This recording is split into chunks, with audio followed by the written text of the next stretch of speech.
everyone, and welcome back to Tales from Cazilor, the Golden Era, Episode 6. Boy, oh boy, is there a lot of anxiety and tension in the Discord right now as our players get ready to face the mid-season boss battle. How are we feeling, everyone? Bad. Here's the thing. Death, completely welcome. Amazing narrative opportunities. But this fucking guy, all week, every other word I've heard, oh, everyone's gonna die. Oh, it's gonna be so hard to get out of this with a TPK. I don't doubt the confidence. I'm scared of the game mechanics. Yep. Yeah. But I really want to spite this guy. If you have been in our Patreon Discord, you know that Nathan has being a cheeky little motherfucker. I've been a little asshole. Always. I had to have a meeting with him on Wednesday to finalize some stuff for an announcement we're going to say in a second. I can confirm he was being a cheeky little asshole unprompted during that meeting. Yeah. He's excited to murder us. Today I am We had to hire an HR department, actually. It actually became a serious problem, and I'm on basically probation. There is now a group chat called Headliner Squad, which is everyone in this show but Nathan, so we could strategize without him. I am actively bring the part where I have never fought like this before, ever. Yeah. No idea what I'm doing. Correct. And also, my character does not know that he is going to have to fight like that at the start of this combat. So I might die immediately, and that is an active worry. There's a good chance. I think that the percentage chance that this is a TPK is like 50%, honestly. It's like quite high. But it's higher than I would like it to be. Maybe 25. Retreating is always an option. It just comes with repercussions. Retreat to where? To where? That's for you to figure out. Yeah. Last episode! The war was kicking back up in full force, but first, the headliners got 1 month off. Everybody had some very emotional moments in their breaks. RG and Ari discussed what life might look like if they weren't knights. RG wishing to be just a writer. Ari hoping to maybe just, I don't know, relax? Tend to a garden? But Grandpa always seemed to have bigger plans. Captain Baina visited Asher's resting place to grieve, where he relived the night Asher died in his mind, and had a heartfelt conversation with Splat, Asher's little brother, which ended in a tearful hug. Winnie Rosenthorn spent the month training Lexi to use a bow to prevent him from getting squished. Then Lexi brought her to his village to meet his family, where they then got suckered into a huge festival of love dedicated to the celebration of their relationship, during which Lexi assured Winnie that once their term with the Masmus is up, he will not re-enlist, but instead they can run away together. And Jeremiah spent his time with Highblade Vera, getting used to his new disability, having recently lost a leg.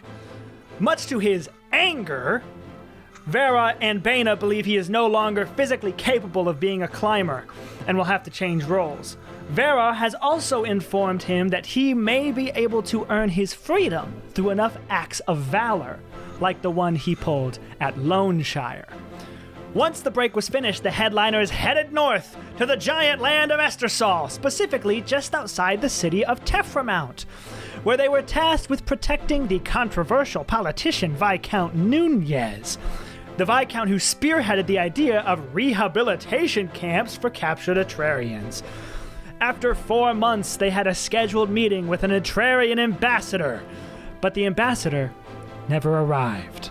Instead, on a small trail outside the city on the way to the Nunez estate, the escort squad, Juniper Squad, was wiped out in a surprise attack, and giants were headed our way. We ended last episode with the Viscount and the butler hiding in the bathroom as an Atrarian pyro exploded in a fiery blaze through the doors of the war room with another giant in tow. Before we begin, Matt, you are the captain of this squad. because of that, we need to address something that would have been addressed a long time ago, but we just haven't really had time to do it. But Captain Baina definitely would have taken care of this. I need to know who amongst the squad would replace you as captain if you and Highblade Vera were both to die. Not only do I need to know that, I need like a rank just in case your first pick were to die and your second pick were to die and your third pick were to die. Just in case. So you figured that out. Dear viewers, what's my reaction? I think you can probably tell. I didn't know that I was. That's the first time hearing that. Okay. Now, and this can be like a permanent leadership role. Like if you both die, they are permanently captain. Or I need to make an acting captain. Or it can be like captain until the mission is over type thing. Jesus. Okay. So you figure that out, and then I'll come back to you as we have an announcement to make. Yeah. Big announcement. If you've enjoyed the campaign so far, if you've enjoyed these characters, if you've enjoyed this world, the Tales from Cazilor sourcebook is dropping with the YouTube release of this episode. That is July 10th at 5 p.m. Central. All right? It is called The Masmus Guide to Killing Giants. It is in its beta form, so it is digital only. And if you purchase it now, we have plans to email you discount codes to get all future digital versions completely for free, thanks to your early support. It is currently standing at 80 pages of world lore, giant fighting mechanics, and 30 plus new Cazilor monster stat blocks. And that will be available at nathanapollo.com. And if you're seeing this on YouTube, it's available right now. So if you've enjoyed this, you can play your own campaign in the world by getting the Masmus Guide to Killing Giants. It's pretty cool, and we've been working on it for like a year and a half. So consider, me and Matt, by the way, Matt has helped with that a lot. Did you take me leaving to not give me credit? Give me credit the second I come back into frame, sure. Including Matt. Matt has helped with that a lot. This is like 80% Nathan. It's his thing, but I've contributed a bit. I would have gone insane without someone to bounce ideas off of. You should have seen the giant mechanics before Matt came on board. It was barbaric. Actually, Nathan, at some point, this is a pitch I maybe should be saving. We need to do like a making of Patreon exclusive episode. That's a good idea. We should do like an hour making of episode after this drop. That said, that's our only announcement. Of course, we have the after show. You all know that already. Early access to VODs, exclusive Discord. Just go sign up for it. What are you doing? Like 90 of you are signed up for free. You got it. We believe in you. And you believe in us. Now, Matt, do we believe in us? What is your ranking, please, for me? What a crazy thing that you want me to give in like 60 seconds of preparation. So I'm going to take this time to stall by walking through my logic. First off, let's eliminate people. It can't be Jeremiah, I think, legally.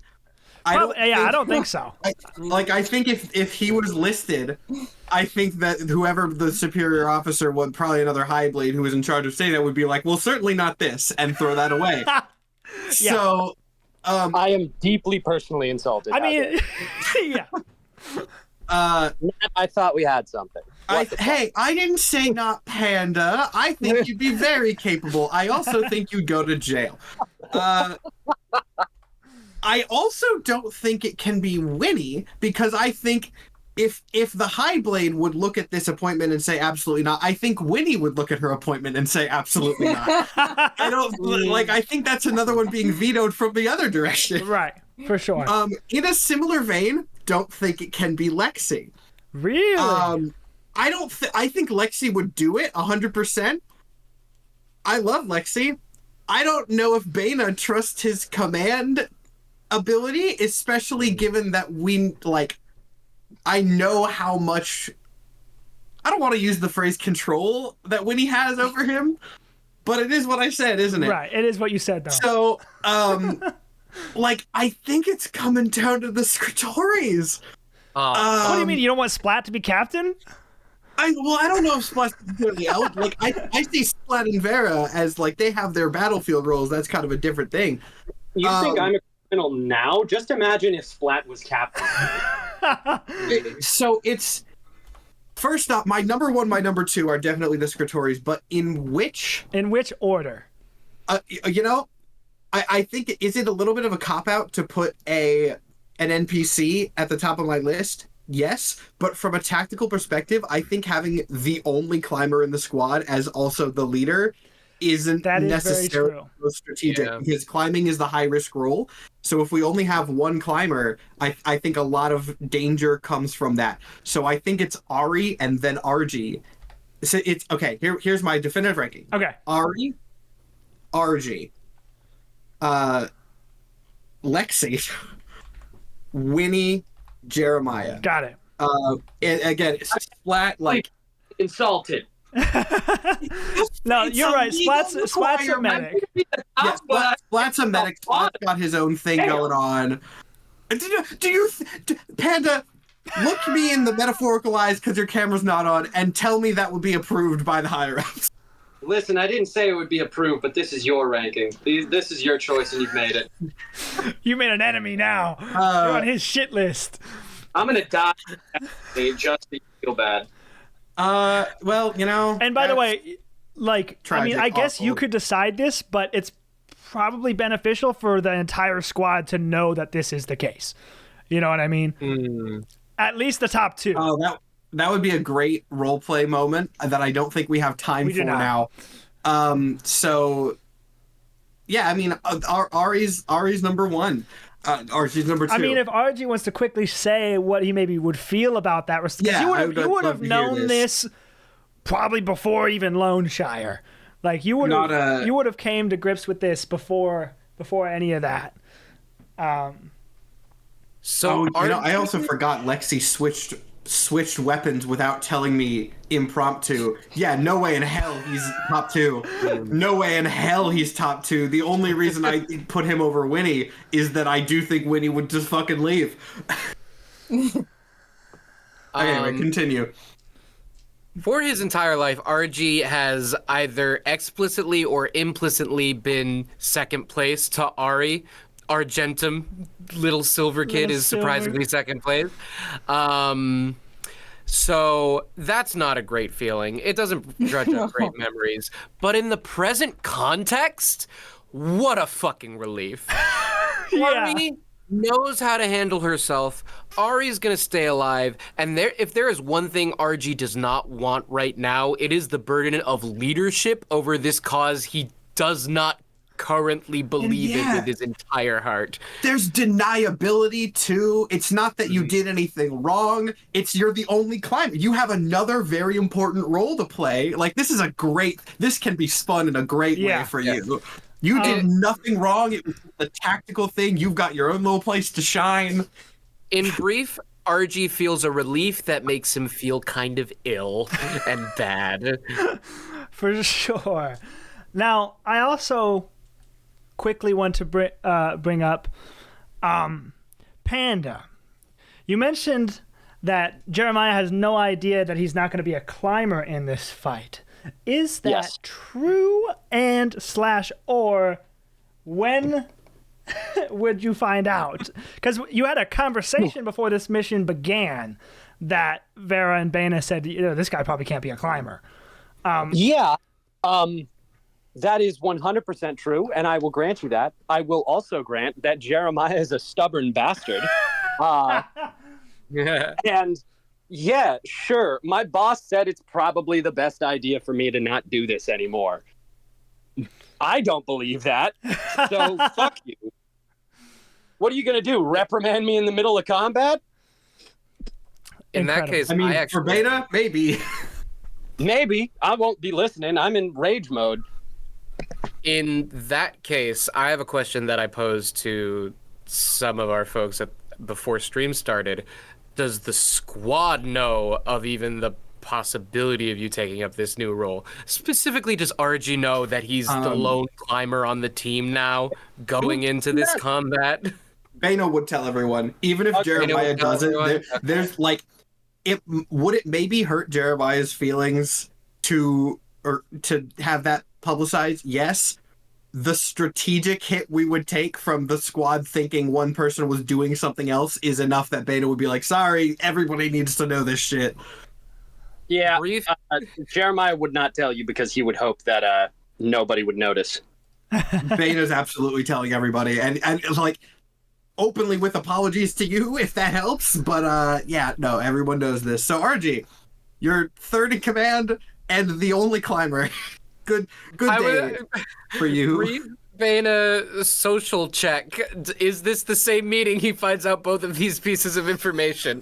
For comedic value, let's say yes. We need some lighthearted comedy in this episode before everyone fucking dies. Lighthearted comedy. You might die, and Jeremiah might die, and in fact, you're the only person in your role. This conversation might not even matter.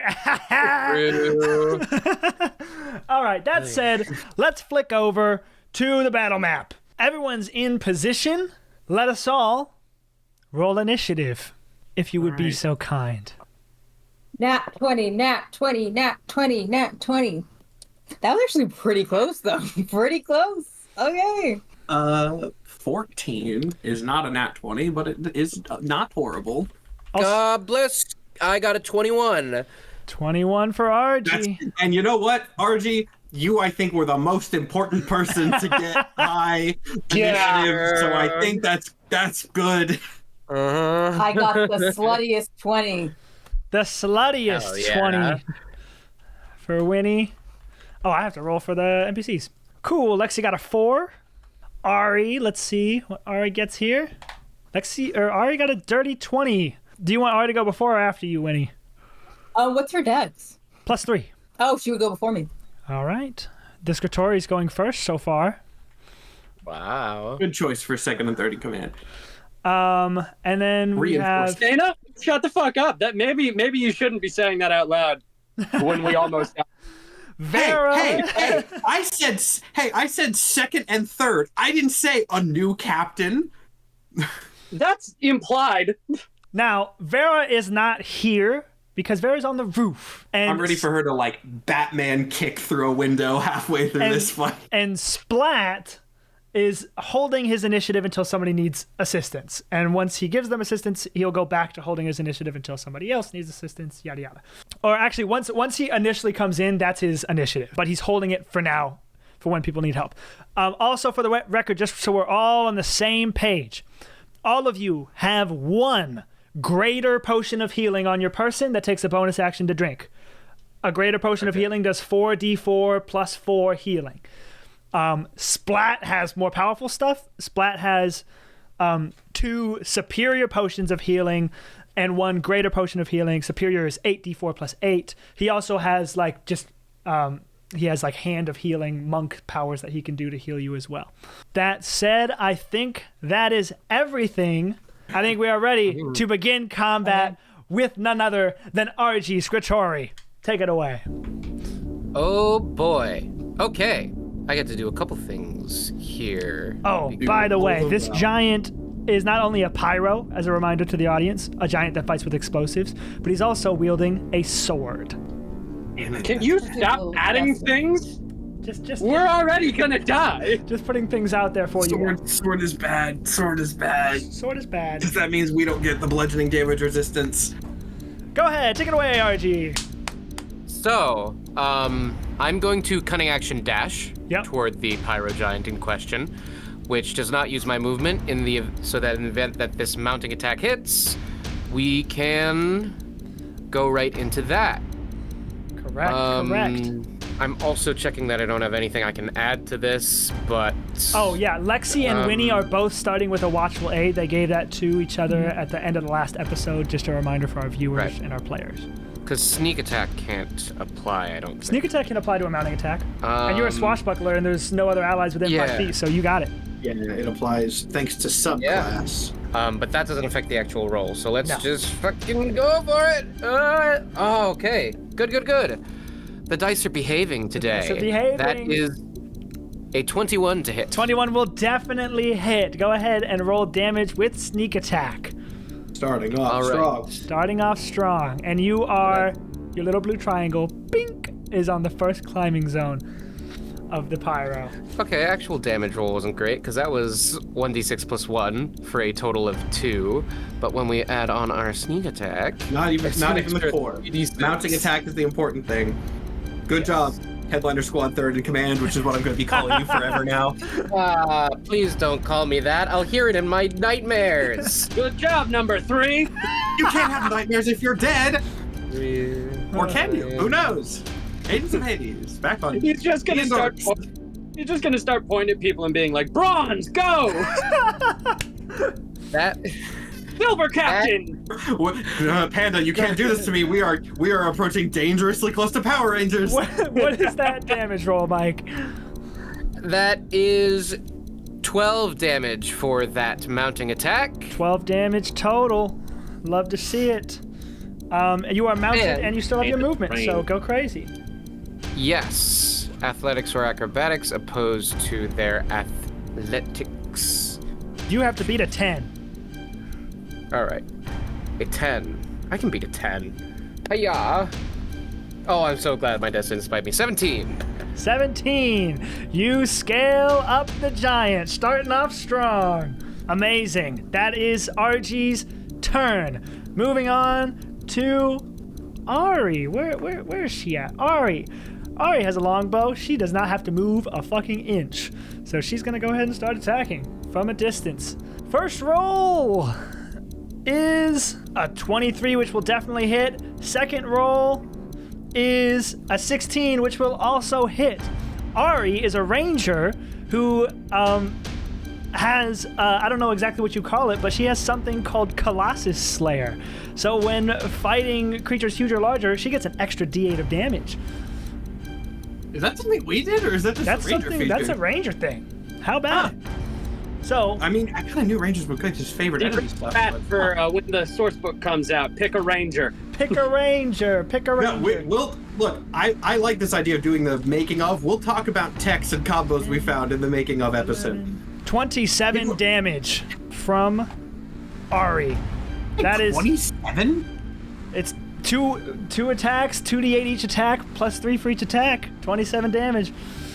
Okay. Leading into that is her action. She doesn't really want to move, and she doesn't have bonus action stuff she can do. So that is her turn. Winnie, you're up. Go Silver, Okay. Captain. Damn. Okay, so where is RG again on the? For He's Cazilor. halfway there. Okay, I will do this as my first action. So I'm going to get the giant's attention and say, "Hey." Sorry, Winnie's an anchor, so she gets 2 anchor points on there. I completely forgot to add that. Wait, Winnie's not an anchor. Ari's an anchor. Oh, But sorry, Ari's an anchor. Ari's an anchor, so she adds 2 anchor points Okay. onto that. Forgot to mention. Go ahead. I'm gonna wave to the giant and be like, "Hey, big guy, eyes on me," and use my stalwart ability, eyes on me, Eyes on to give the climber some help since he's already locked on there. And the eyes on me is climbers are most in danger when they have their target's full attention. As a stalwart, you can spend your action trying to divert that attention to yourself. I would have to roll persuasion, deception, or performance check opposed with the target's insight. On success, that target becomes focused on me to the start of my next turn. Correct. And the climber's first climbing maneuver against the target during this time gets a +5 to the opposed roll, right? Correct. Okay. So I'm trying to get his attention. Trying to get it. So go ahead and roll me this is a new level 6 ability, combo actions. Yes. Which, by the way, if it wasn't clear, you might have already asked this, but you have 2 combo actions, 1 for climbers, 1 for anchors, 4 per long rest. That's 4 total. You don't get 4 each. Yep. So go ahead and roll a persuasion, deception, or performance. I'm going to get his attention and say that Nunez is no longer with us as deception. As deception. Go ahead and roll deception. Yes. All right, you get a +6 to this girly pop. That's a 19 on the die for 25. Yeah, that's gonna be an 8. So the giant who's wearing the outfit of a cad fully believes you, and you see like a little moment of like, uh-oh, and he shouts back to you, "No worry, killing the headliners will bring just as good of a reward." And you have his full attention till the start of your next turn. Whoops! Okay. Accidentally. No, that's fine.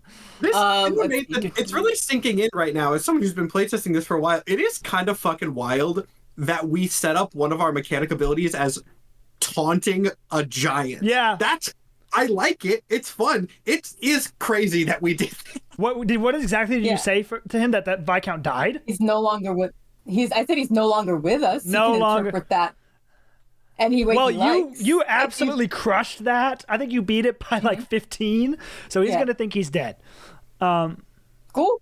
Is that your whole turn, or you still have a bonus action? You have movement. I think I'm gonna stay here. I don't feel super threatened right here. I'm not going to back up actually because I don't want to be in throwing range of bombs. I'm gonna stay right here. Let's see who's next. It's the fire giant. So you have the giant's full attention. I do? And so you are guaranteed to be attacked, is basically what I'm saying. The giant... Fair enough. I'm probably going to use one of my reactions to, let me remember what the ability is called, Distracting Blow. But let's hear what the rule, because the ruling is I can hear what the rule is, I can't hear if it's a success. Unfortunately, what is about to happen does not require an attack roll. Oh, I know. No, don't say that. As the giant has burst into the room, as of course he's wielding explosives, fire is already flickering up the walls behind him. He grabs off like some utility vest or belt. 3 bombs. Fuck. 3. Now, Winnie, you are lucky that we changed the mechanics of this, that they have to target 3 different people. Otherwise, this would have been all 3 on you. But the first one is definitely coming your way, and he's just going to attack the 2 other people he sees in front of him. So I'm going to need Winnie, Jeremiah, and Lexi to make a DC 16 dexterity saving throw as he fucking throws 3 bombs out and rains fire upon the headliners. I'm sorry. A what saving? How much? A DC 16 dexterity saving throw. What might happen if, in a completely hypothetical situation, someone rolled a 5? We will get to that. Can I take a stab and say fire? I also failed. You failed? Oh. And then Lexi has to roll. Let's see here. Don't forget, Penny, you do get advantage as a barbarian. Like fuck. Let's try this again. Against dex saves for attacks that you can see. Which this definitely is. God damn it! That's still a 14. Okay. And Winnie, you do have a watchful aid if it's close. Oh, right. I don't think that's going to help. I rolled a 3 on the die. Okay. No. So, Lexi's going to roll. Well, this was going great. And Lexi passes. Yay! Hey! Lexi The passes. surprise of everyone. Lexi passes. All 3 of you are equally susceptible to fire, though. Not to be a bummer. We have resistance to. We are blessed by Mother Nature, which gives us resistance to one thing that this giant doesn't do. Correct. So all of you are going to take 3d10 plus 8 fire damage. Lexi's going to take half that because he succeeded. Can I provide a small comfort here? No. No. This Bana knows some strategy. Yeah. I can tell you this. This takes some time to recharge in theory. It can't spam this every turn. So hopefully we have like a turn or 2 where it can't do this again. Plan your tactics accordingly. It's possible. It's a roll recharge, I think, but like I will not be making any comments.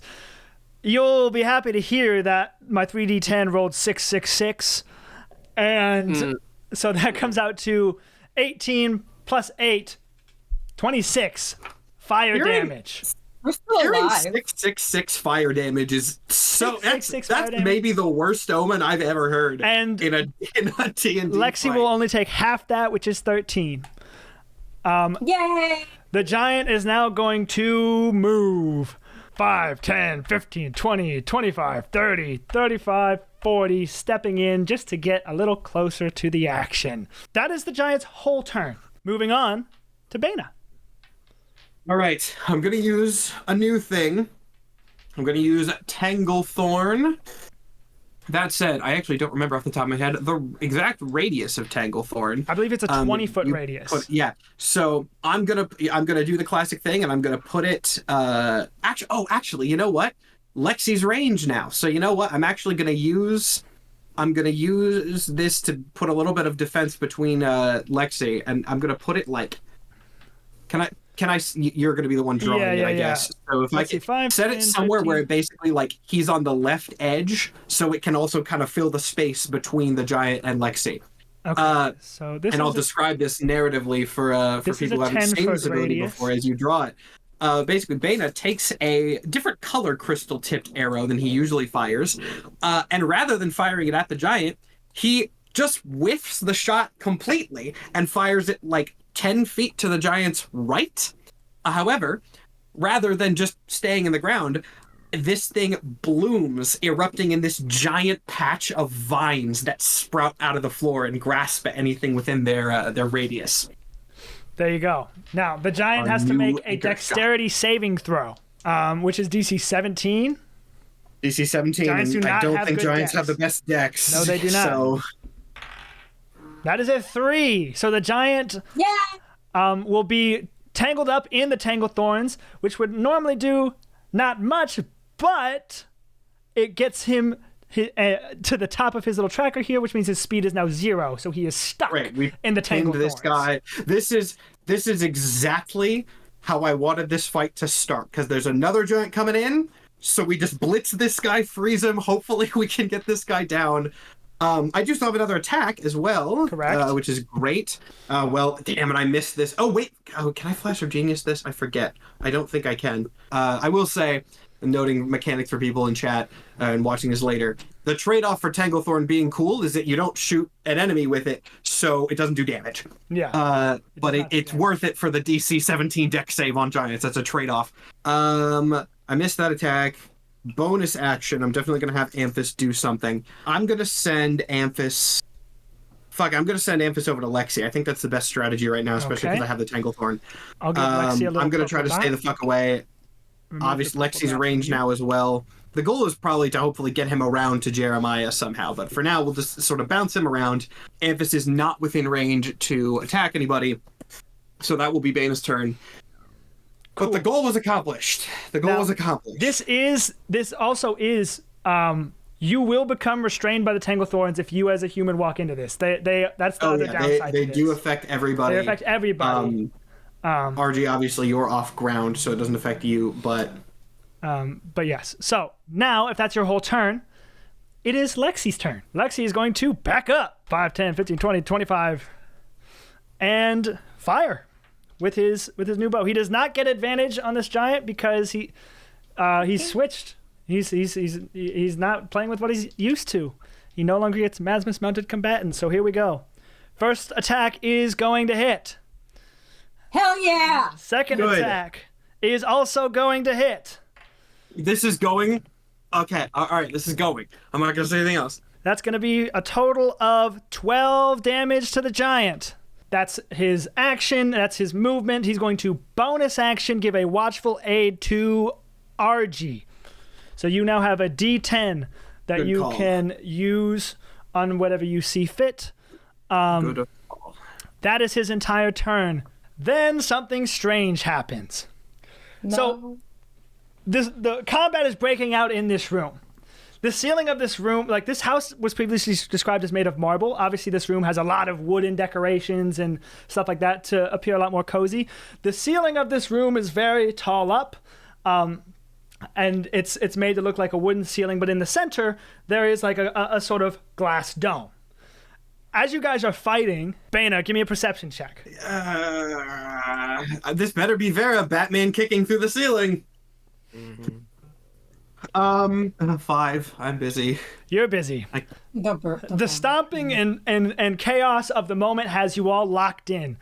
And suddenly, crashing through the ceiling, but backwards and bloodied, is Highblade Vera as she falls all the way down and crashes onto the table. Is she moving? She screams as she lands. Screaming is better than not, actually. And following behind her, jumping down from the ceiling, is a giant with ice white skin. And it lands on the table as well. It's immediately apparent. This giant is small, okay? Only like 20, 25 feet. This giant can't be older than 14 or 15. Shit. It lands. Its skin is white as ice. No, actually, its skin is ice. It has a thin layer of ice. It's wearing basic grunt armor, but the skin that you can see appears to have a thin sheet of ice around his face and arms and legs, almost like natural armor. And it's coursing with a slight shimmer of a purplish glow. A purple that matches the color of the huge crystal embedded in his back between his shoulder blades. He lands. Boom. And he calls out in giant, so only people who speak giant can understand this. He calls out to the other giant, and he goes, "Papa! Sorry I'm late, this human leech was giving me trouble." And the giant goes, "You're fine, my boy," whoop, swinging his sword. "The Viscount has died on his own, but if we dispose of the headliners, I'm sure Fairtala will admire our efforts." And this kid gets a gleam in his eye and goes, "Really?" And he goes, "Yes, my boy, get in the fight. Use Fairtala's enhancements. Make me proud." And the kid goes, "Yes, sir. The human scum forfeited the right to live from the moment they stood against us. For Terraria!" The giant steps down off the table. Boom, boom, boom, boom, boom. And I need to grab a measuring tool. As he screams out, "For Atraria."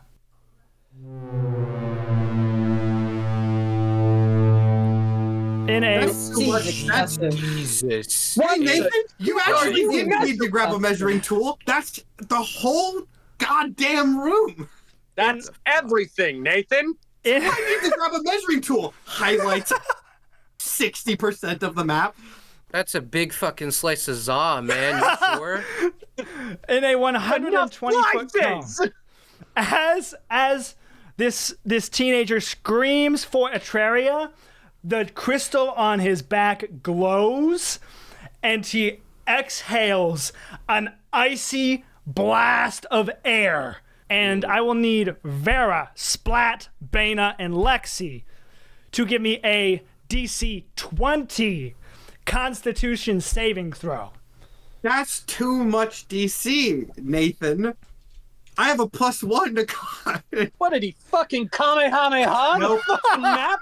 Okay, I have to roll Goku for... just drop in? What the fuck is this? What the fuck? I heard these headliner guys were pretty strong.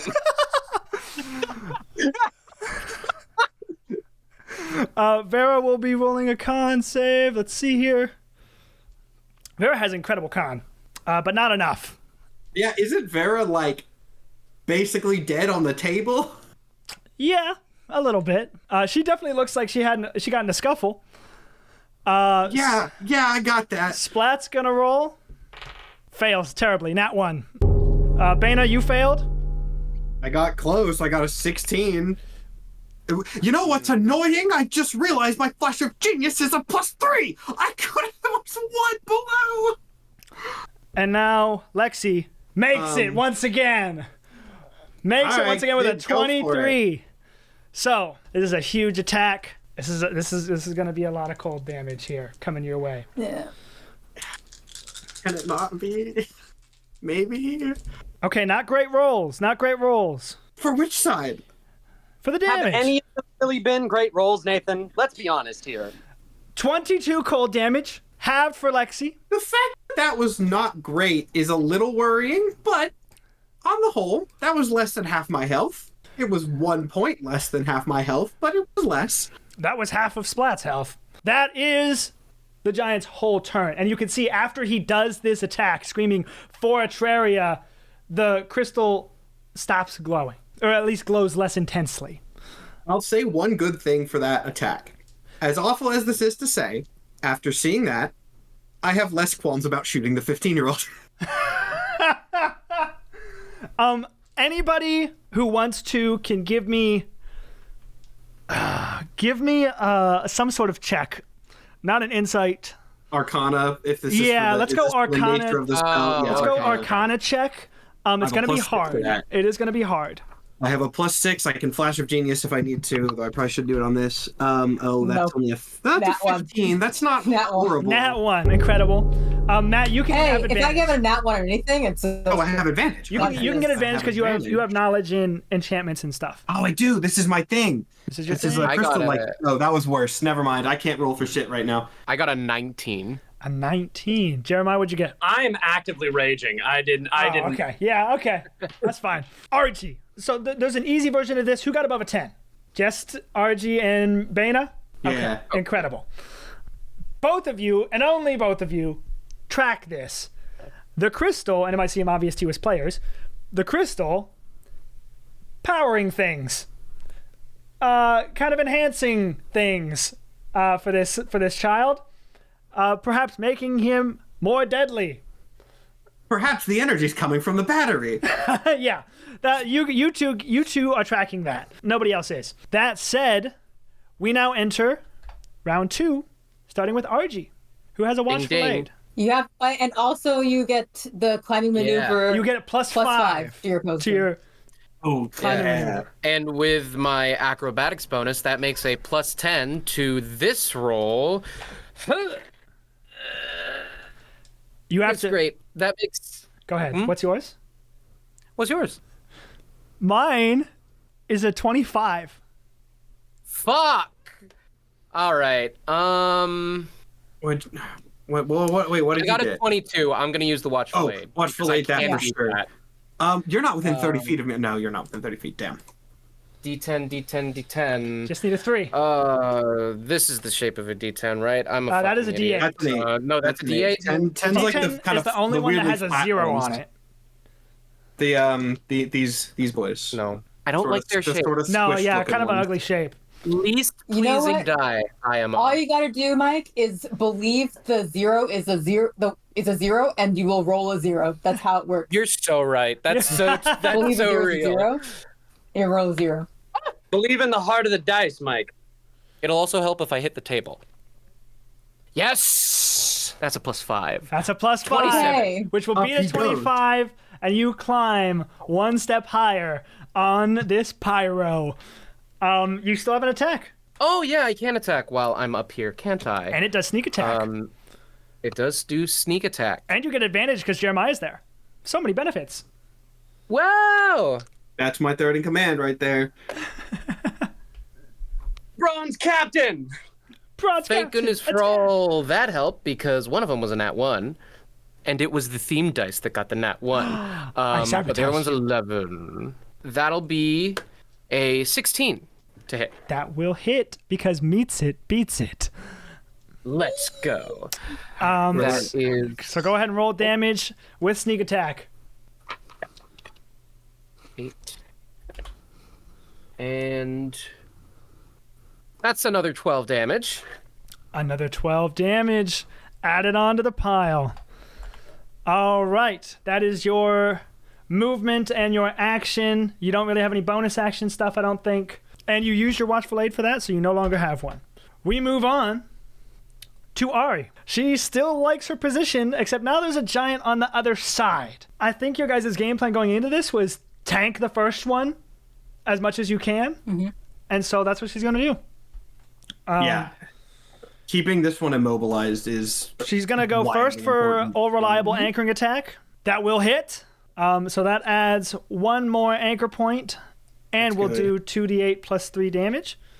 Next, she's going to try to do a blinding attack. So she's going to roll for that. Nat 1, misses. We got 1 point on. That's good. 1 point on is good. So that misses, uses a blinding attack. That one attack that hits is going to do 2d8 plus 3 for a total of 10 more damage. Chipping away. She likes where she's at. She's not going to move. She doesn't have any bonus actions. That's her turn. Winnie. Okay. I've been thinking about what to do. Wait, question. So Wait a second. does the anchor, Hold not on. actor, Sorry anchor, to the interrupt giant you. still make... Jeremiah didn't go. Yeah. Did he? No, he Last did turn. not. I don't even have him in the initiative order. What was your initiative, Panda? My initiative was 12. I thought you heard me. My bad. Hey, take a turn real quick. You're supposed to go. Mother. Oh, before Lexi. Did Lexi even go? Lexi did go. Lexi went. He's yeah. supposed to Lexi, go. He's supposed to go before Lexi. Right.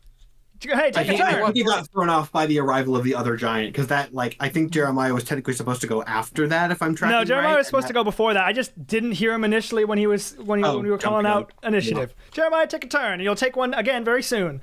Well, I am a climber, and there is a giant within spitting distance of me. So, That is fair.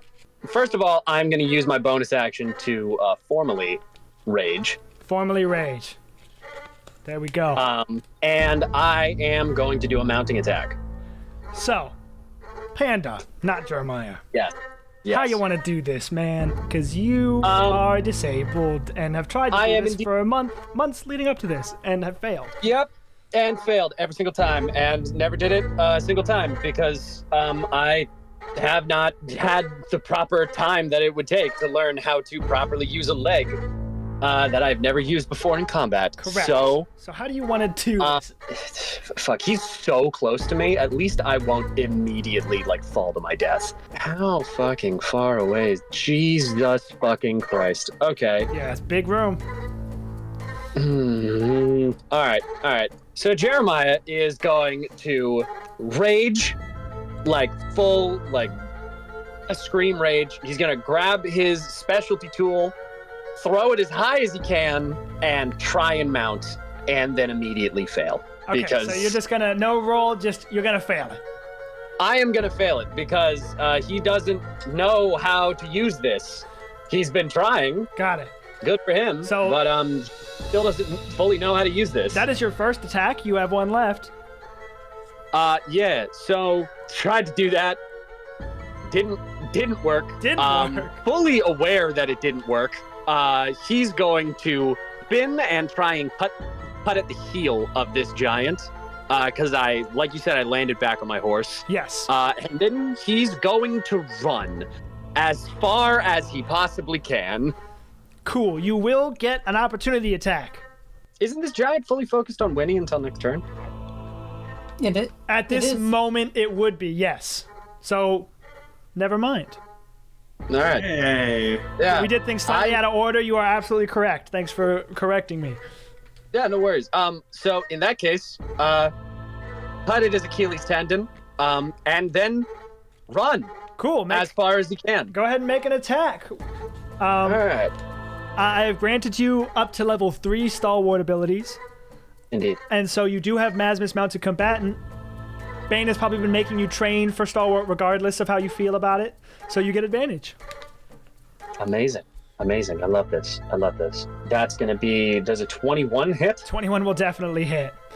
All right. Score. That's going to be an 11 damage. 11 damage. With the hand axe to the Achilles tendon before I book it the Before fuck you away. Dip. Kind of hyperventilating, honestly. Just as a small character thing. Yeah. He jumped, landed right here, and now how far is 60? I'll put him at 55 because he made that jump. He's not doing so hot. He just realized that he actually can't do this. He can't do this. And he wasn't expecting that to actually happen. Yeah. Given around his 6 seconds, but he's coming to terms with stuff. Right. It's pretty scary to stumble in the face of death. Yeah. He almost died. Now, as apologies for missing your first round turn, I will allow you the premonition of not stepping into the giant ice blast that you just stepped into. So if you want to move slightly out of that, I will grant that for you because I'm just such a nice guy. Go here instead. Amazing. He's like, whoa, hey, something feels a little cold. I'm gonna sidestep for a touch. So that was Jeremiah's first round turn. Apologies for slipping that up. Winnie just went, or it's Winnie's turn now in the second round. So, Winnie, take it away. Back to round 2. Okay. I am thinking about doing something risky, but could buy us some time. We love risky. We love gambling. Huh? Let's go gambling. Let's go gambling. I think Aw, dang it. I'm going. Yeah, I'm just gonna do it. I'm gonna do it again. Okay. I'm gonna do another eyes on me. I say, hey, attention here, attention here, Attention on here. the same giant. Keep his attention on me.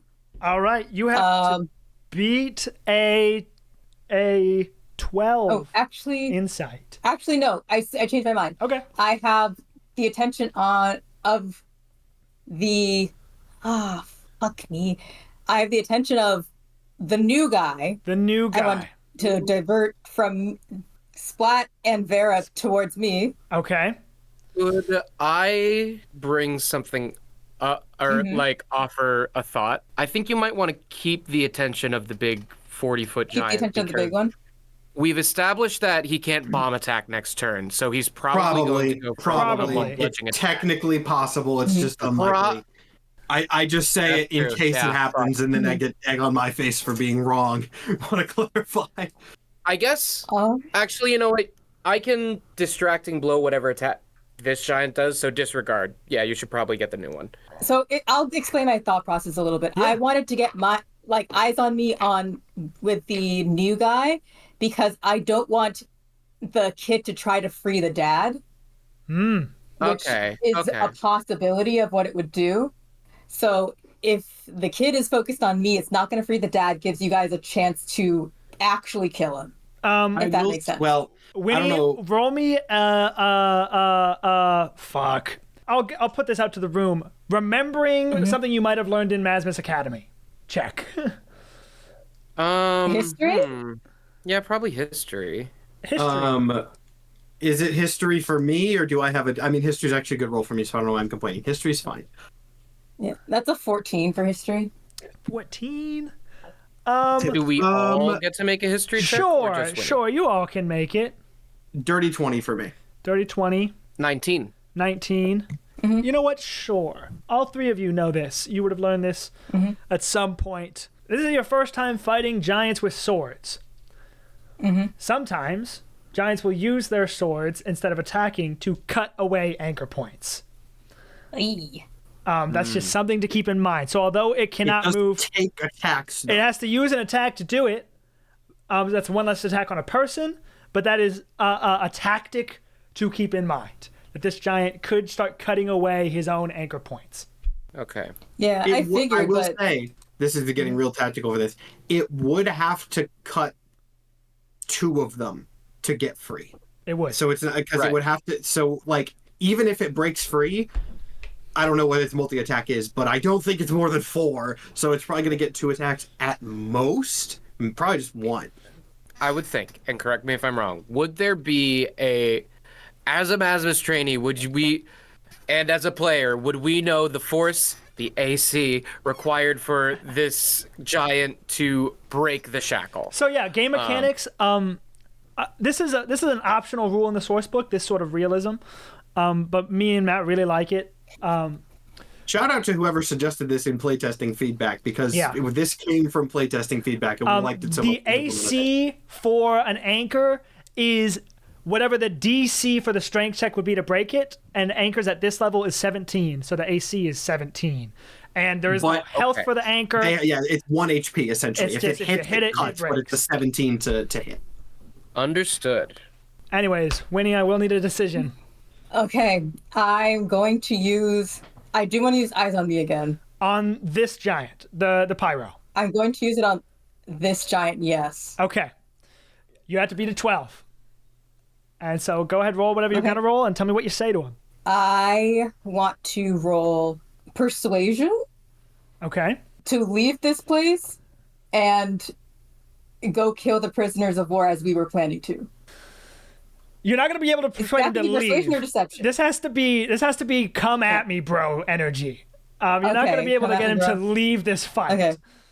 The sun smashes through the ceiling and is like, let's kill all the humans. And you're like, but consider. Go. Hear me out. The prison. Fuck. I say recruits are on their way. Extra backups on its way or something. Yeah, backup's on its Yes. way. Backups on its way. Go ahead and roll persuasion. I have to beat a 12. You have to beat a 12. That's a 19 on the die. 19. The giant shouts back at you, "Guess we'll just have to kill you quickly." And will in fact... Good fucking luck. And I'm going to action surge, make an attack on this guy, use a spend a superiority die to use a maneuvering attack to give specifically RG the opportunity to use half his speed to climb up higher. This is where we get into interesting rules. Technically, I don't think climbing that maneuver would costs their work, full unfortunately. movement. Each climbing maneuver Yeah. costs their full Full movement. Yeah. Okay, I will say what you can do. Yeah. A tech that we learned. Mm-hmm. You can do. Commander. Well, it's a reaction. He would use his reaction to move half his speed Well, no, the But thing without is, provoking an opportunity. There is really no moving half your speed. What I'll rule on the fly here is if you want to do this, you can give RG advantage, as well as the +5 that you've already given him. okay. Okay. What resource does this burn if you do this? For It's a superiority it's die. her I just have to hit with a subclass-specific weapon. one. I have to hit with a weapon attack, and I have advantage. That's please for advantage. Oh yeah, that's a nat 20. Nat 20. Ooh. Okay. Yeah. So yeah, if you want to do that, technically climbing maneuvers cost full movement, like that's just rules is written. So I will allow that to give RG advantage on his next one, as well as the +5 Okay. that your eyes on me is giving him. Okay. And I roll double die, so 2d8 Yeah, double die and plus double 4. modifier. That's how we play in this house, baby. Oh, and double modifier. That's how we right. play in this That's- house, baby. What? I rolled so shitty on damage. That's 4 plus 4 is 8 damage in total. Hey, all damage matters. All damage matters. 8 damage total. 8 damage total. And now, yeah. you added your superiority die onto that, Oh wait, I didn't add my and superiority. it's die. doubled as well. That's a 7 and a 1. So I think I got Another 8. 16 damage total. Sweet. All right. So, just to clarify, you did eyes on me. The giant's next I did turn, eyes on full me. attention on you. It gives RG a Yes. +5 on his next climbing maneuver, and he has advantage because of the battle master maneuver you just did. We're ruling that we'll give RG advantage on his next. I am gonna move away from this dude. I don't think I'm within reach right now. You're definitely not I'm so far away. within reach. Giants have like a 10-foot reach. That's like basic knowledge that you would know Okay. for sure. I'm going to move, hopefully out of sight. Whew. Where is the ruler? D&D combat, baby. Rules. Yeah, I'm gonna move just a little bit, not too far, because I still want to be able to interact. Okay, yeah, I'm moving it down here. Okay. Cool. That is your whole turn. That is my whole turn. Winnie the Stalwart helping out everybody she can. It is now the Fire Giant's turn. Because the Fire Giant is entirely focused on you, here's what's going to happen. He's going to try to free himself and run at you. So he's going to make his first attack on an anchor point. That's a miss on the first one. Good. That just eats an attack. Okay. Next attack on an anchor point. That's a nat 20. That doesn't do anything special, but he loses an anchor point. That's honestly taking 2 attacks for just breaking 1 anchor point. Totally worth it. This is good. This is good for us. Now, I'm going to be a little evil here, as if I wasn't already. I need to measure something. Too far away. You are so lucky you moved. I was going to have him throw RG at you. Instead, No. he's going to make an attempt to get free because of eyes on me. One more attack. He's using all of his attacks this turn. That will hit. I'm gonna distracting blow. Wow, giving him disadvantage. Interesting. That's an interesting idea. It will still unfortunately hit. That was a good use. It hit. That was a good idea. That was a good That's use. never happened in playtest. That's a clever idea, Mike. That is the Man, maybe Giants. RG should be second. That is the Giants. Oh wait, last No. last thing. Strength check at the end of his turn to try and break that last anchor point. Is a nat 1, doesn't do it. Well, actually, hold on. He cut 2 away. And so he's going to actually move out of this as well before he does that last check. That, finally, is his whole turn. It is now Captain Baina. First thing I'm going to do, just because it's kind of going to clog up stuff if we leave it there, I'm going to dismiss the Tanglethorn that exists. Okay. I don't think there's much of a reason to have it there. I don't think the giants are going to run into it, and it's just going to kind of block our movement. So get rid of that. I know I want to do blinding attacks. Blinding attacks are definitely the vibe here. I'm kind of tempted to try and blinding attack the ice giant, because that seems like Vera's in a very bad position. Yep. And our healer is right next to this. Even if Splat hasn't been noticed yet, he is right there. I think trying to get a blind on that ice giant is going to give two people a very important chance to get away. So we're going to do that. So I'm going to do, actually, well, I'll move anyway. For my note, there's this little ledge here. Yeah. Like, how tall is this? Is this something I can, like, vault over if needed? I don't think I'm going to, yes, but it's probably like 10 feet tall. Okay. I'm not going to do that now. I'm happy to stay on this little raised area, but I want to know for notes. So I'm going to move a little bit closer. And then blinding attack. First attack is going to be... Oh, that's a 10. Okay, that's not going to do it. I don't have any bonuses. I really cannot roll very good this time. Second, I'm going to use another blinding attack. Hopefully do something. So you burn one use of a blinding attack. That's going to be a 24. So that one's going to hit. 24 will hit. Cross fingers, he does not hit the con save, because that was burning a lot of resources. If this whiffs, that's going to absolutely fucking suck. He beats the con save with a 19. Damn it. But that still does damage. So roll that damage. First damage, it does do damage at the very least. And I actually do have a little bit more that I'm going to do at the end here. That's only going to be 6 damage, but damage is damage. 6 damage, and you notice as this blinding arrow hits and puffs up against the giant's face, although he does not become blinded, you see shimmering light appear and ripple around his icy skin as it hits. Okay, and then I'm going to move up a little. I hadn't used my full movement there. I can go like here. That's on that ledge. Because I want to get some more defenses in here, so I'm just going to go ahead and send Amphis. Amphis is not on you. Amphis is on RG. Oh, Amphis is on Lexi. Put Amphis on Lexi. Never mind. In that case, I'm going to send Amphis back to me, and then we're going to try to bounce him to Splat next turn. Okay. So Amphis goes to me. I'm going to stay there. No longer on Lexi, and is now on you. And yeah, we will try to bounce him into defenses ASAP. So not a great turn for me. Incredible. I have more ways I can blind people. Let's hope I can fucking use them. It is now Jeremiah's turn. Yeah. I'm still actively running. I'm going to be perfectly honest. He is in a full-scale panic attack. Got it. And has not paid attention to what is going on. 100% because he is tunnel visioned into getting the fuck away from the giant. Got it.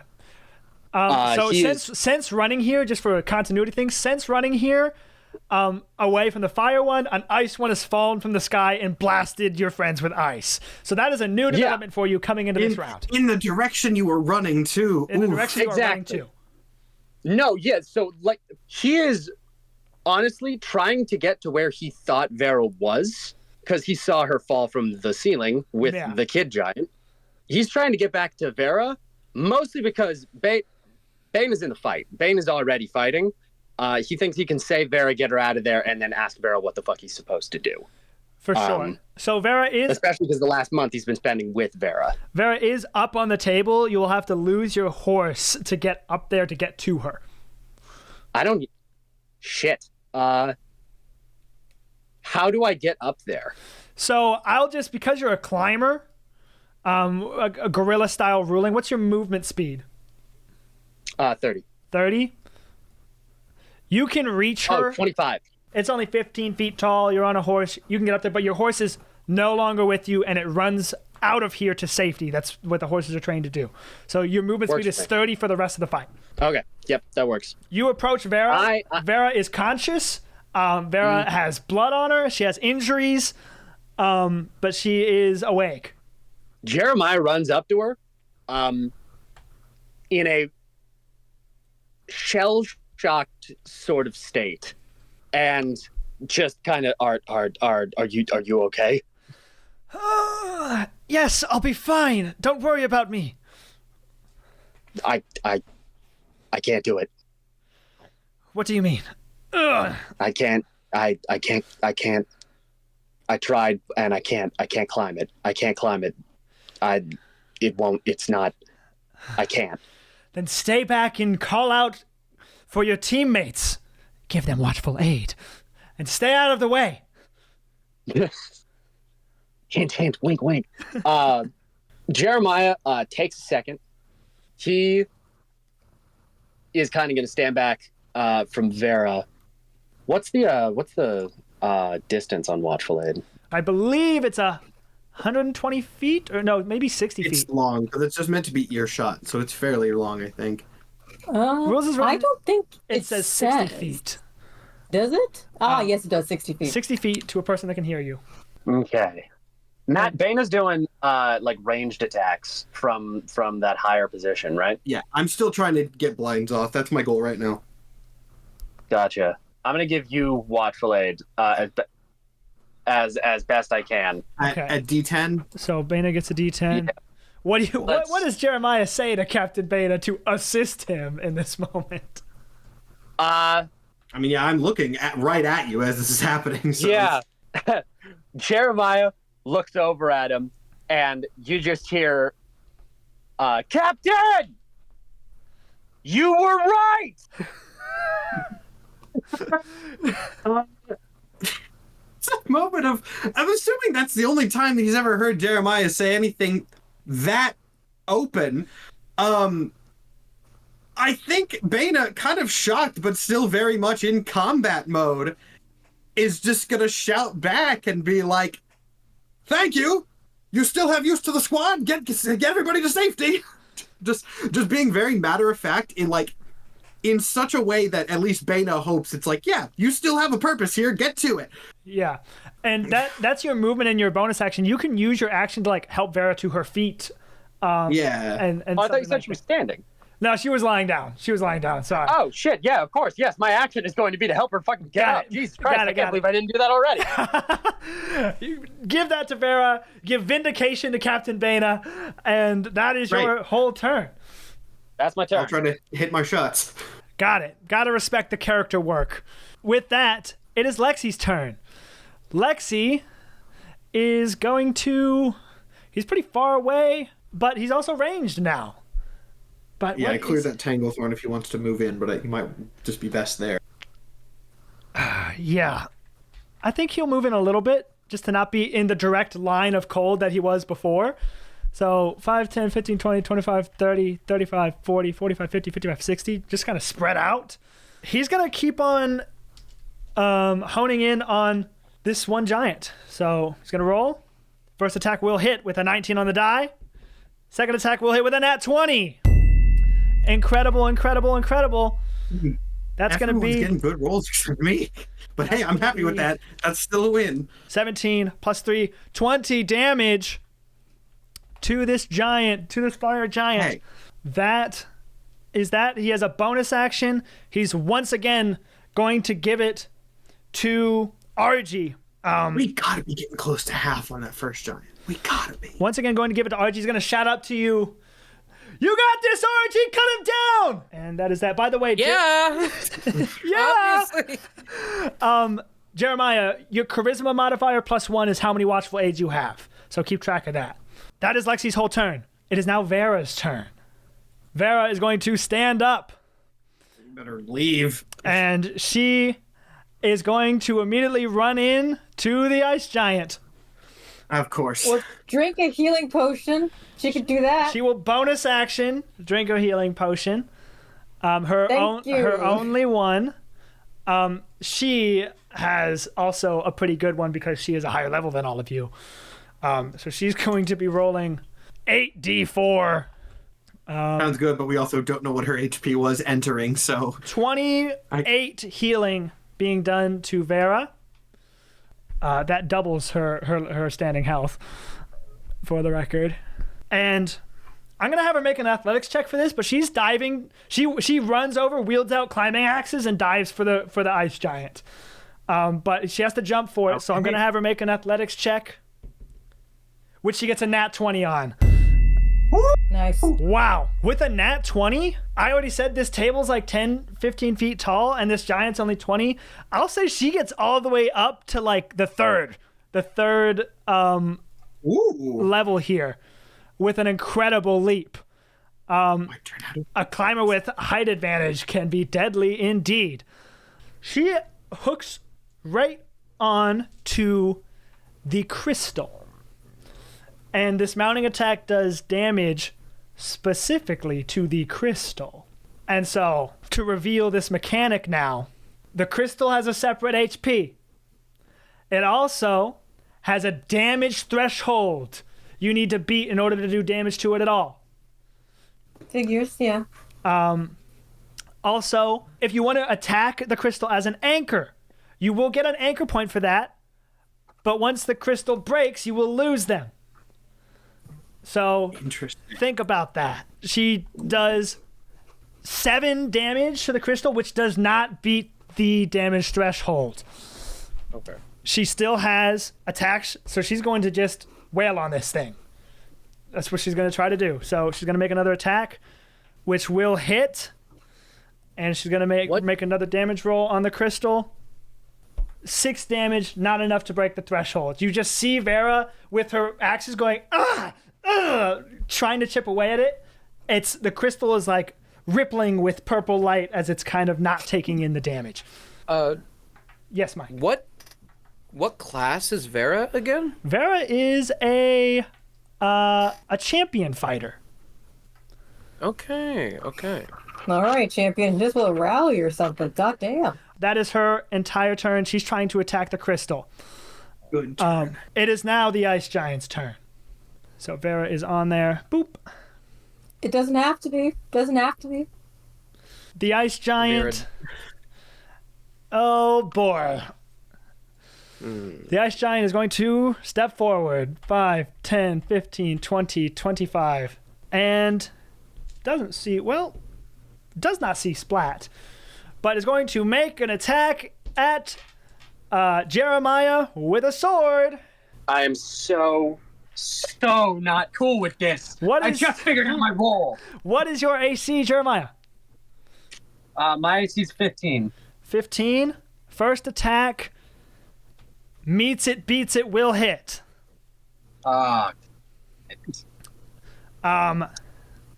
Second attack. Trying to be unbiased here. We're gonna, after hitting once, the giant is now going to try and grab at Vera, who is crawling on him. So that's gonna be an opposed check. Vera has to beat a dirty 20. She has a +7 to this roll. So she needs a 13 or higher. How much damage did I take? You take 16 slashing damage, halved because you're raging. Well, actually, you did not take an attack last turn, so you lost your rage. Right. Fuck. Rules! Womp, womp. All right, so you take... what did I say? You said womp womp, which was 16 something. Slashing damage, not halved because you are not raging. Vera rolled an 18. So she will, in fact, get grabbed and get thrown. And Vera is going to be thrown... Let's see. Who's 60 feet? Ah! No! Vera is going to get thrown at Ari, which is almost exactly 50 feet. Baba Booey. It's just me making a bunch of rolls by myself. Here we go.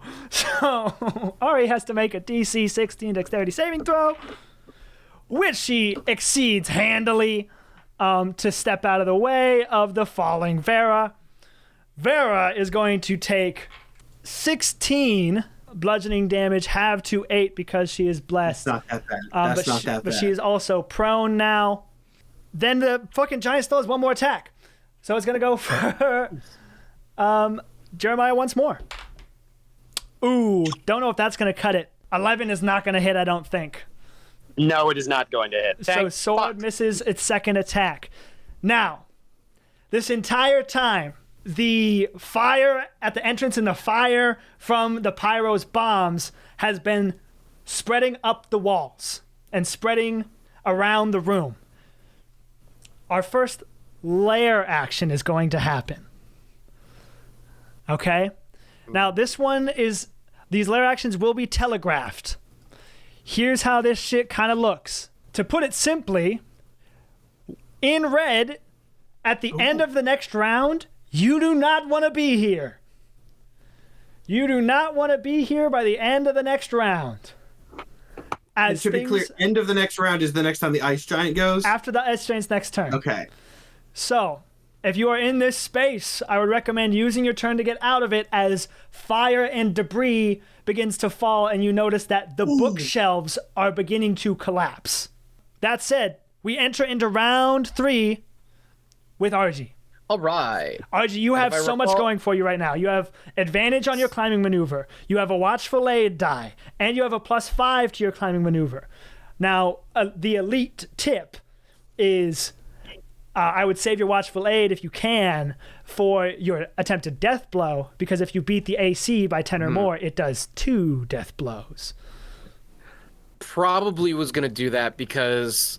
Let's go over what we have going just for the climbing maneuver. Advantage from Eyes on Me, +5. +5 from Eyes on Me, no, the advantage from Battlemaster maneuver. Battlemaster maneuver, and then my stat bonus is +5 anyway. So if I don't make it, it would be really So you get a sad, +10 actually, with and I will advantage on this. And you have to beat, oh my god! You have to beat I a swear to nat God, it's 20. nat 20. For a total of 25. Is this a joke? No, we can beat a 25 without a nat 20. That's fine. Beatable. We can beat a nat 20 without a 25. We can do it if we believe. If we fucking believe. If you're a real one, you believe. Mike, I believe, but that's... It doesn't feel Nah, good. you're right. It doesn't look Belief great. ain't shit. That's God is dead. 7 and an 8 on the dice. +10 is 18. Everybody didn't clap for Tinkerbell and she died! Okay, how You big do is have the get a failing grip. threshold? Right. You do have get a grip. Okay. How big is the threshold for being thrown off? How much do you fail 10 by? below. 10 10 or below below, which you're already not at. get- You're at 18, I Yeah. think, right now. I would say use the get a grip, because even if you get super unlucky and get something notably below, emergency situation, you do have the watchful aid. That's true. That's true. You have a cushion there. So you can get it. For and we those who have don't 3 remember, stalwarts. We can put it back. For those who don't remember, Get a Grip is a part of RG's gift. He can grow a mushroom on the person of the giant to re-roll a new climbing maneuver die, but he has to take the new roll. Yeah. Yeah, I actually didn't consider that. That was like my only in a fail state, but yeah, that's okay. Do I roll regular or do I re-roll advantage? You know what? I will give you advantage on the Get a Grip too because of the Battlemaster maneuver. Do it again, yeah. Amazing. Yeah. All right. We got it together. Yes. One of the dice was a 16 on the die for 26. 26 will beat it. RG climbs Go, to little the mushroom boy, go! to using a mushroom. RG assists his climb to the neck of the pyro and is ready to deal a death blow. You need to beat. We know the pyro's AC is 16. If you get a 26, this does 2 death blows, and you can use your watchful aid. I hope you know that was the most unlikely bullshit that you just pulled. This is everyone's help coming together. This is really a lot of Winnie's help coming together to get this Winnie's to work out. MVP right here. And it only took 4 rolls on 1 roll for it to happen. That nat 20 was crazy. Wow. I'm just checking that I don't have advantage for any reason on this attack. I don't. But we still have plenty going for us. So. Yeah. Okay. That's an 18 to hit. 18 will get you at least 1 death blow. You can try to roll a watchful aid to get 2, but you would need an 8 or higher. Go for it. What's the worst that could happen? You just don't get it? Yeah, You're so we right. with 3 stalwarts, watchful aids are not the least common buff right now. So 8 or higher. That's a 9! Let's go. There it is. coming in 1 above the DC twice in a row. RG, describe to me how this death blow Cinematic. looks when you reach the top of this giant. So here's what's been going on. The room and many of RG's friends on fire and frozen. This fucking guy crashes through the ceiling with a bloodied Vera, and he's made you a living weapon son. RG's fucking pissed. There are wise ways to like go about climbing a giant. RG is throwing caution to the wind. He goes from the small of his lower back up the side across the ribs, using the ribs as rungs, climbing up his chest so he can get up to his ear and say, I do this not for my country, but as a mercy to your son, and slashes his neck. Spoken in perfect giant, by the way, which must be terrifying. I want you to know that Jeremiah has never been prouder of another human being. Right. Even just the climbing, that was beautiful. Him seeing you say that in his ear might have made him cry. Absolutely incredible turn with the assist from Winnie. I believe that is everything you got. Do I still roll damage on death blows, or No, death blows are death just... blows do death Okay. blows. Moving on to Ari. Okay, can I cut in here? Yes. I want to set something up. And to set this up, I ideally want the ice giant to be blinded. Now, granted that RG is in danger relatively close to Ari, I don't know if I have to do like a persuasion check I for don't this. think Ari but would think Ari's in danger at all, actually. Well, after not seeing in that. okay, you know what? Fair enough. In that case, I'm gonna call out to Ari, just basically shout all the way across this room, just very, very bluntly, very plainly, just immobilize the smaller one. I have a stupid idea. All right. And also in this moment, the watchful aid that Lexi gave you, he is down at the bottom going, yes, RG! Yeah! And just really, really hyped about this. Ari's turn. Ari's in the danger zone. Vera will have enough time to get out on her own. It's kind of heat of combat thing. We got to get moving. Here's the thing. The position of the giant makes this very difficult.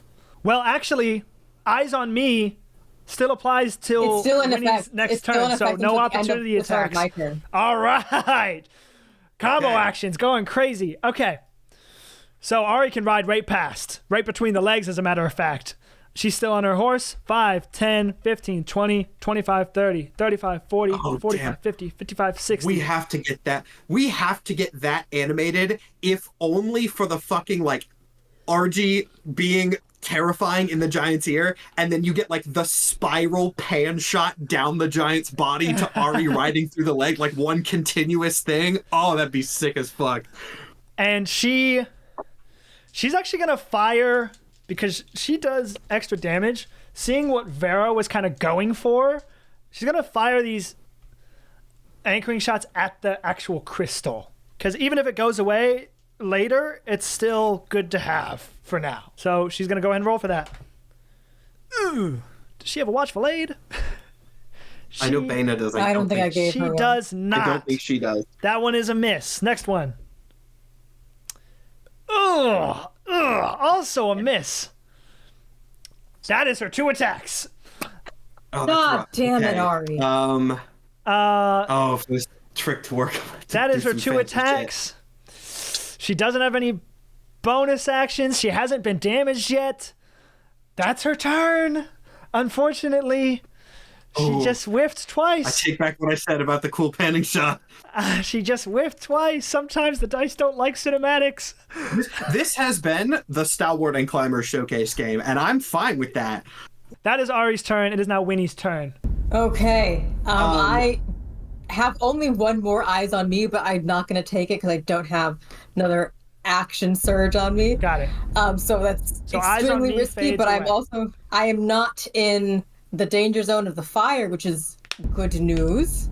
This is good. So I can take my bonus action first, right? Yeah, I don't have yeah, to of do course. in order. Okay, in that case, I'm gonna bonus action Watchful Aid our dear friend RG, and say, RG, Keep him going. get her gun. Keep him going. He's on the hype train.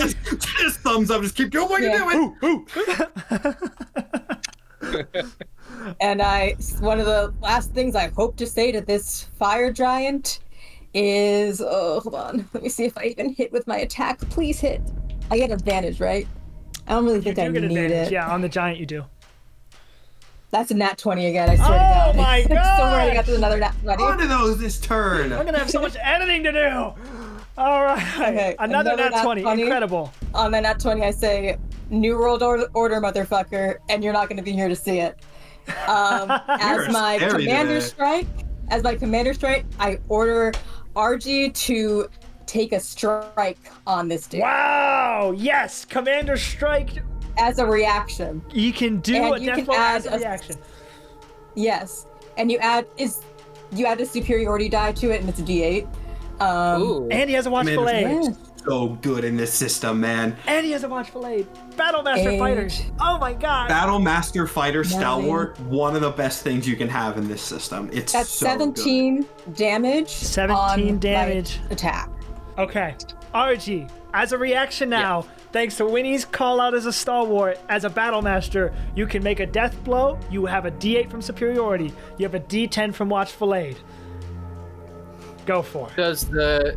So the D8 automatically goes toward this hit, correct? Yes. Yeah. So you don't have I don't to like watch to the put that Commander- anywhere else. Commander Strike basically just adds a D8 Wait, to does whatever. a D8 go to the damage or the roll to hit? Let's see. I Damage. believe it goes to the damage. Yeah. Yeah, Commander you add the Strike does not superiority die buff to the damage roll. Got it. It doesn't Okay. buff the natural All right. roll, but it's Got it. I was mistaken. We still got Watchful Aid in the wings. But You still got Watchful Aid. If you get a 26 here, this giant is dead. Ooh.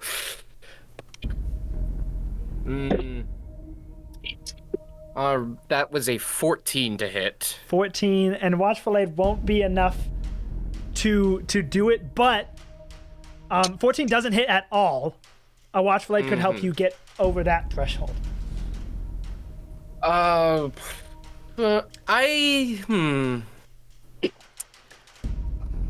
think it. And also, just if it helps you decide, because superiority dies are weird, I'll allow you to still roll a d8 of damage. If you hit as well. Even though it's supposed to be a death blow, I'll allow an additional d8 of damage. The damage. See, we have to be getting close. Yeah, to we've done the halfway point. We have to be. Just from attacks I can recall, which is RG did 12, RG did 12, Winnie did 16. We're up to 30, 46, 48. 40, no, that math's completely wrong. 44. Yeah, I say use your Watchful Aid because I'm not the only one that can give it out. Right. Jeremiah can also And give this it is out. your reaction. three people Like that you'll can have This is your reaction, not Yeah. even your action. All right, yeah, let's do it. Use that Watchful Aid. You Also just, because, like, by burning the reaction, this is a, like, distracting blow we don't get. So Right, we yeah. should make this count. make it count. Yeah, that's an 8 on the Watchful Aid. Okay. So that will do one death blow. Mike, Yeah. if you roll 3 damage on this d8, you hit halfway and get another death blow. now you can't make it sound so. I'm not gonna say anything. I'm sorry, It I doesn't dropped it on count the unless floor. it's over 3. TikTok. Remember the TikTok. Come on, come on. You need a 3. 3 or higher. Oh, I know technique doesn't matter, but I'm fucking. It's a 5. That's a 5! Ooh. RG on goddamn demon time, flying up this. Holy Really? shit! Scritori's who? Argy and Winnie. Just Winnie like, strike here, move, go! And Argy just blitzing it away. Go ahead, narrate this. And Winnie, you can hop in too since you played a huge part in this takedown. Go ahead, and I will do the walkout. I'll do the walkout. All right. I do this not for my country, but as a mercy to your son. Cut down the clavicle, climb back up the side, and make a second incision on the neck itself. Just sliding across each time. It's almost like a crescent moon pattern, like on there. Yes. A lethal necklace A lethal on this. necklace. Truly a headliner. Ugh. Yeah, and as Archie is going down on the with the body of the giant, I ride on my horse. I jump over the flames and towards him, grab him, flinging on my back, and we are going to ride off, not into the sunset, but towards the ice giant because I haven't used my movement at all. Yes, and it's still Winnie's turn. Oh, It's still my turn. Yeah. I can get to my you, God. and honestly, we could get almost there. Let's you can, do it. You can do that. Absolutely. Get close. I'm gonna try some really stupid bullshit that might be very stupid or very cool for the ice giant. And the last Set this thing up. this giant sees is RG with mushroom patterned hair and the headliner's crest on his armor as his vision fades away and he collapses to the ground. The poetic justice of RG killing this father who presumably signed off on the magical augmentation of his son is wild. Like, Oh, yeah, that makes sense. The themes are not That makes blind to narrative me at all. logic. And I will allow Winnie to pick up RG on the way if you would like, just for the rule of cool. Absolutely. Because Yeah, RG so would we be are without a on horse. my horse together. That's true. So now you are on Winnie's horse, with Winnie. Oh yeah. Cool. That is Winnie's turn. And it would have been the fire giant's turn next, but the fire giant is dead. So now we move on to Captain Adrian Baina. Hey, you're in the red zone, buddy. I am, but actually, I'm not super mad about that because I'm going to try something dumb. So I am going to move out of the red zone. I'll just vault over this first, go down like here. You're on a horse, so I will need like some sort of check for your horse to vault down 10 feet. I need to not be in the red Horses zone, and I jump. need to be within shot range. So I'm willing to just have my horse go away and vault Okay. down at this point. Go ahead. Go There's on. only one giant on the field. Movement speed isn't necessarily my priority. So I really want to hit this blinding attack. I don't need it to do the thing I'm going to try to do. I have a watchful aid, but God, I hope I hit this blinding attack. And it actually fucking goes through. So here we go. I have a +7. I have a watchful aid. And I'm going to get a 13. So I am going to use the watchful aid on that. Okay. And I'm going to get a 7. So the blinding attack hits. A dirty 20? Dirty 20, yes. Yes, Dirty the 20 blinding total. attack will hit. I'll do the damage first. It obviously has to do the check. Oh, max damage at least. 12 damage. 12 damage. Again, you see that familiar purple shimmer against the giant's skin. Yeah, and I am, if it matters, I am shooting the giant, not the crystal, because Bana wants to take a look at that crystal. Yes, do unsurprisingly, make a note of if you're Yeah, shooting the crystal. he or wants it as the giant. undamaged as. He's not calling out, don't hit the crystal, because he understands priorities, but he's not shooting the crystal because he wants to take a look at it. Please fail the save. Please fail the save. Please fail the save. Legendary resistance. I was so God hoping you damn. weren't going to So do sorry that, about you that. bastard. So sorry I about have that. such a cool thing I want to do. But Actually, I'm I'm going to be even meaner because I should have rolled for it first, but it succeeds without using a legendary resistance. But now you know it has one. At least I knew it had one already. I am still going to try the thing that I was going to try. And I don't know if this is necessarily going to work out well for me. But I am going to shoot a Tanglethorn next. And I'm going to shoot the Tanglethorn about here. Because I very specifically want this field of vines to grow in some place where it is going to touch both the giant and the burst of fire that's about to hit the field. I want to try to chain this fire into the ice giant with Tanglethorn. You want to try to chain the fire into the ice giant with Tanglethorn. Okay. Interesting creative plays here. What Because I'm kind of the reason I put it like a little bit forward too is if this giant is gonna go, hopefully the giant's either gonna stay here or go and attack people down here, and also hopefully it's busy and doesn't know that that fire's about to happen. So it's either gonna like I want it to be even. Can I like be even more pedantic with this circle and put it like literally just? I don't have the ability to move it, but it does fail the dex check and is technically caught up in it, but its speed isn't 0, so it can still move around. Where do you want this thing at?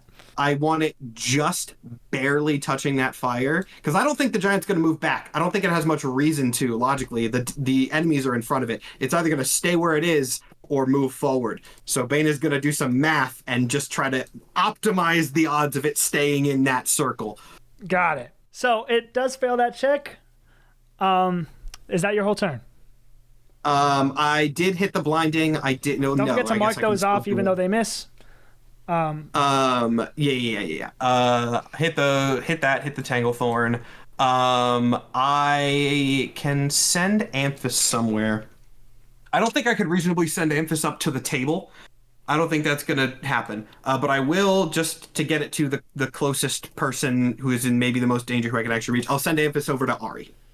Anthus over to Ari. Just in case any bullshit happens. And then, yeah, that'll be my... bonus action, I want to take a healing potion. Okay. I believe that the Steel Defender can move even if I don't direct it to attack. So I will just direct it because it can do that, and then I will use my healing potion, which is 4d4 plus 4, 14 health gained, not too bad. Then that will be my turn. Let's hope this bullshit works. Got it. That is your turn. It is now Jeremiah's turn. Panda, you are on the table. You are not raging. That's where we last left you. Gotcha. Where is the giant's head in relation to me?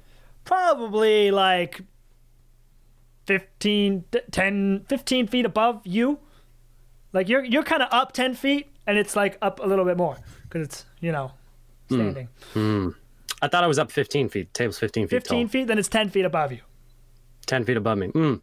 Hey, Nathan, how pedantic are you going to let me be? Well, you're going to have to ask first.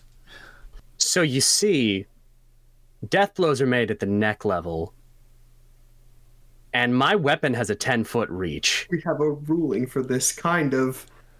Death blows are made at neck level, and your weapon has a 10-foot reach. That is two things that are true. I have a slashing weapon that has an exact 10-foot reach. That I allowed you to have on the table. at the beginning of the campaign, thinking, sure, it paid off. Yes, you can make a mounting attack from 5 further feet away. Never would I think that you would try to make a death blow on a table in a giant's living room.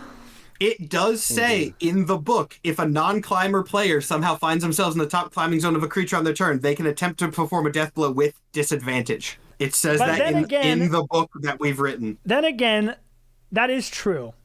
But to be fair to Jeremiah, he's been a climber more than he's not been a climber. Yeah, I say that's in favor of letting him do it. I'm gonna let him do it. I'm gonna let him do it. I mean, it's the product of my own demise that I gave him a 10-foot reach. But I'm not gonna give him disadvantage on it because he's been a climber. He's only just now realizing he's not a climber. So it'll be a regular roll. Yeah, because it says non-climbers get disadvantage. This is pedantic, and I love it. As one very of the creative of the system. And smart thinking, and I will reward this is such such a things. good episode to launch on the day that we're launching the book, because we're showing off all these cool things that we can do against these bosses. People are gonna go buy the book, people. It's available now if you're watching this recorded. Okay, on the table, Jeremiah realizes that this giant is, again, he keeps landing within spitting distance of these fucking things. So he, as a bonus action, because I am at 18 health and this is a dumbass move, he is going to look at this giant, pop his health potion and drink all of it, throw it to the ground, pull out his blade, slowly let the chain out, and then spin it and throw to try and make a death blow at its head. Okay, I'm gonna need a roll to hit. Roll the hit. You do have 2 attacks, so I have 2 attacks. Let's see how this works. Wrong tab. All right. it's just a flat. That Roll was the full hit. drinking rallies. It's a Friday night, baby. Let's go! I just watched that boy kill a goddamn giant. I'm on a high. Let's go! Does a dirty 20 hit? A dirty 20 will hit. Amazing. And Amazing. you can do another because I you can have do 2 another. attacks. So that is 1 death blow. That's 1 death blow, and oof. I wouldn't happen to have a rallying cry from anyone, would I? No. No. No, but can Damn. you give yourself watchful aid, or it's You someone cannot. else? No. You got to call out for someone And I else. also already used my action. I already used my bonus action. Yeah. All right. Well, I made 1 death blow. I made a second one, but I'm assuming he was. I'm not used to my target moving away from me after I did that. So I hit it in the face, and he's like falling backward, and I'm like, God damn it, my aim was off. Yeah. Incredible. Using the arena available to you. Wow. That is your turn. You chose to bonus action to drink a potion instead of raging, so just keep that in mind. You're still not raged. It is now Lexi's turn. Lexi is back here. He's gonna run in. And he doesn't need to go all the way in. He's going to fire. Bane, have you been calling out not to fire at the crystal? I said he has not been calling out not to, because I don't want to like alter people's plans here. He has not been, but like, no, he has not actively been. The fact that you asked me that is worrying. Well, he was too far away to see Vera's shindig, so he's just gonna fire at the giant. Roll to hit. First one will hit. Second one will miss to do 5 damage. And again, as this hits, you see that similar purplish glow. That is... Oh, he has a bonus action, and he has 1 last watchful aid. Who to give it to? That's tough. That's tough. We'll give it to Ari. We will give it to Ari. Okay. I like how we all bunched up because there's just no really avoiding that ice cone at all at this point. Ooh, that's... There's If it really no happens, it point in happens. trying to avoid it. There's no point. The room's on fire. That very is small Lexi's walking turn. space. It is now Vera's turn. She's going to spend half her movement getting up and then step with just enough movement 5, 10, 15 out of the danger zone. That is her movement. She's wielding hand axes right now, so she doesn't have... She's effectively a climber right now, so that's really all she has. And she's already used her healing potion. I suppose she'll bonus action Second Wind to get 17 HP. Girly pop, hell yeah. And that is her turn. It is now the Ice Giant's turn. This kid who just witnessed his dad get slaughtered absolutely goes ballistic. Especially with someone slicing at his neck right beside him.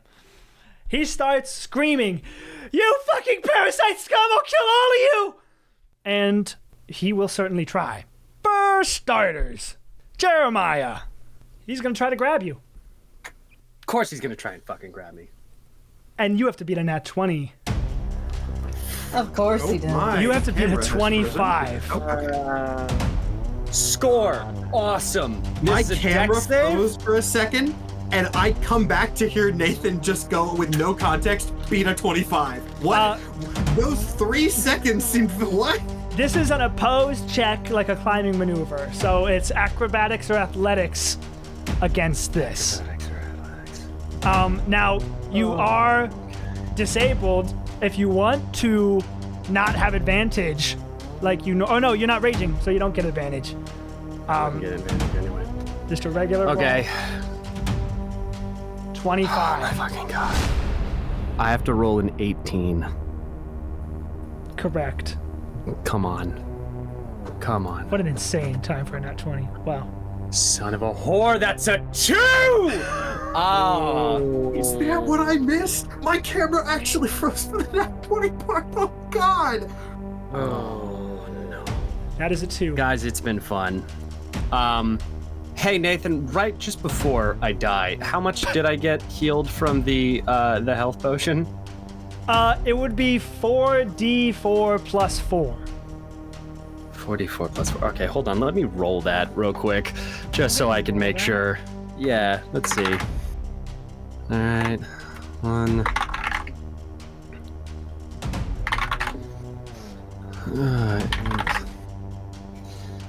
14. All right, so that's 14 health added to what I have right now. That's not too terrible.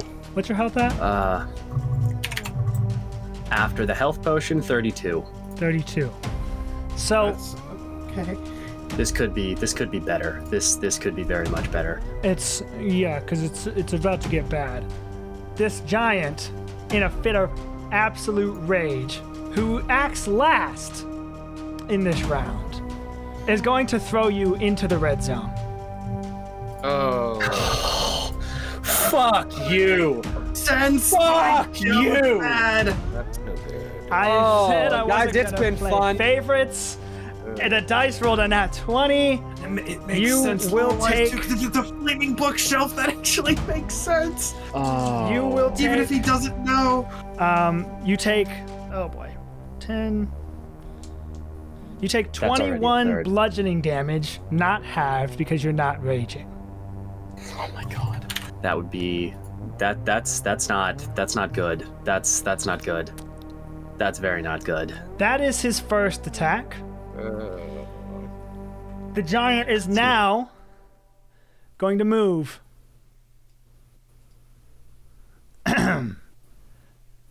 I'm shaking. This is 5, You're 10, something. 15. I'm not. I can't feel anything below the 20. waist. 25 to get. That is still in my thorns. Okay, please Good point. go in there. 30. No. That's Uh-huh. Good point. 30. metagaming in the highest order. My camera's freezing so All bad. right, That is all right, metagaming all right. in the highest order, Nathan. Okay. I'll be kind. But he is in range of both Splat and Ari. He's now going to grab for Ari. So, another roll. A nat 1. Whew. Ari still has to beat a 6, She can do that. and she has a can do that watchful actually. aid. She also has a +3 to Dex, no? Ari also got a nat 1. No. Wait. Fucking Ari. crazy. This has Oi, oi, oi. turned so bad. And so so- fast. Ari has a 4. The giant rolled a 6. She has a d10. Oh, late. Okay. We're good. She has a watchful Just aid. has to not get a 1. Just has to not get a 1. Just has to Don't not even get speak a it 1. into existence. Don't even speak it. 90% chance. A 90% chance. You have a 90% chance, girl. Come on. Here we go. Holy shit. That's a 3. Okay. That's a Okay. 3. It's tight, but it counts. Ari, 2 nat 1s in a row is crazy. A nat 20, a nat 1, a nat 1. Ari evades the giant's second attempt to grapple, but the giant has one more person to try and grab. Could you always have a Has real he winner's seen side Splat besides before? Splat is still under the table, right? Splat is still under the table, but I've been rolling perception checks as the round goes. Okay. Can we swing disadvantage because there's probably a chair and a table leg in his way? There literally is. We can see it. That's obstructed. If he's trying to like worm his hand under there. Uh-huh. Also, like his dad just He died. absolutely so you know. has cover. He has cover. Splat Very has well. cover. We'll roll with disadvantage.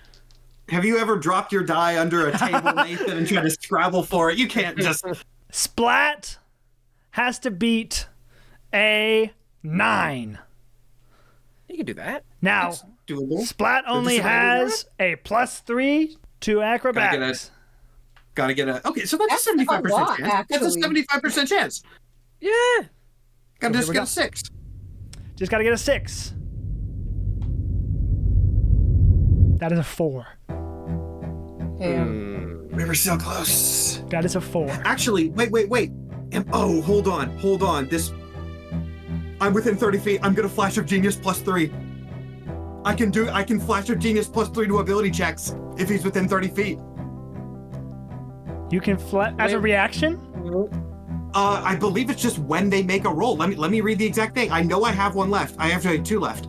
Let me read the exact thing here. When you or another creature you can see within 30 feet makes an ability check or saving throw, I can use my reaction, which I have not used, to add +3 to the roll. Which brings a 7 up to a 10. Bana is not letting another fucking plat die on his watch.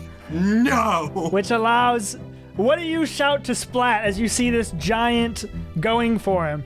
Just for flavor, can I shoot? Because it's Flash of Genius. Can I shoot him? Sure. Not Splat, the giant. Not Splat. Oh. Why would I shoot Splat, the giant? I don't know. Yeah. Okay, can I like narrate this fancy? Sure. Anything you do will not do damage to the giant, but yes. Yeah, this is just for flavor purposes. As this giant is reaching and is about to grab Splat, from Splat's perspective, he sees right in front of his eyes the anchoring arrowhead, like the same exact thing that Bana was like using as his example, stick in the giant's hand and activate the anchoring shot, slamming the giant's hand into the top of the table so that Splat can like fall back and just barely dodge it. Amazing. And then Bana, assuming Splat looks back, Bana just sees him, and with the most traumatized but look of relief on his face, Bana just nods a single time and then gets back into the fight.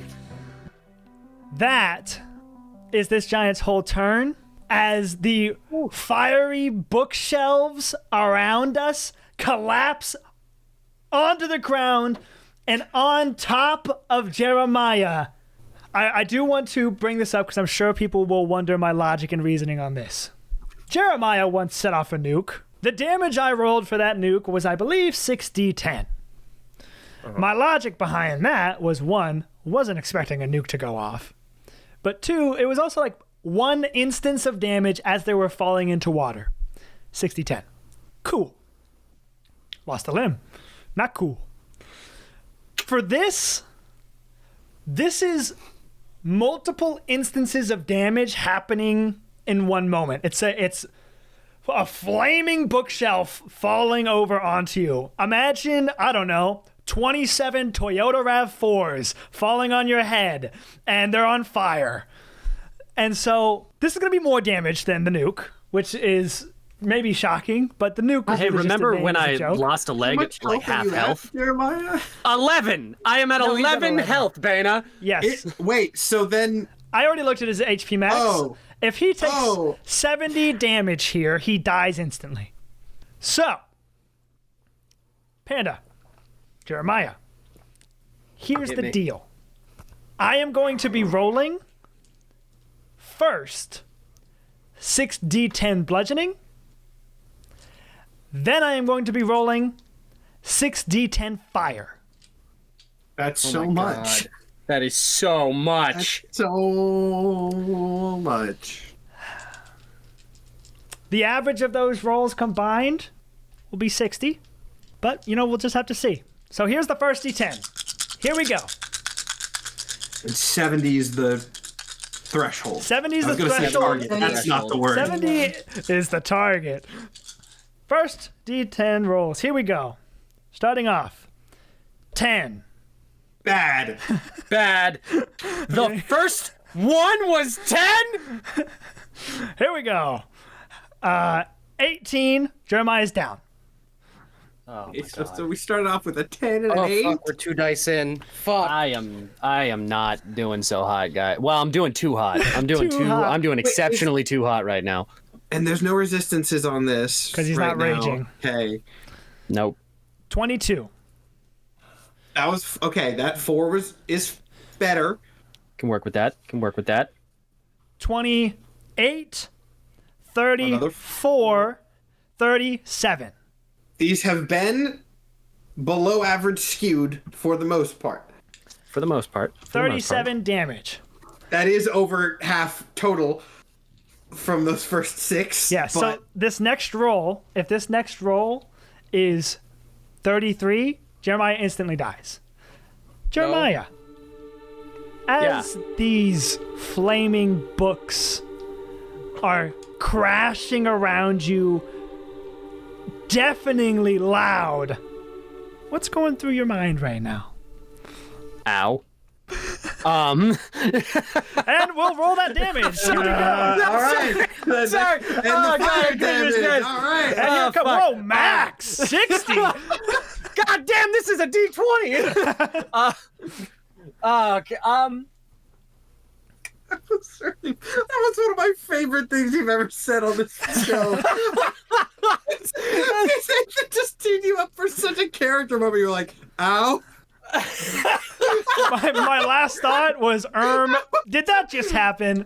And died. Wrong is the thing. He got like one thought. He just got hit by a fucking bookshelf. I got knocked in the head like 17 times. I have 5 consecutive concussions, and I'm pretty sure I lost all my teeth when Pride and Prejudice hit me in the nose. God.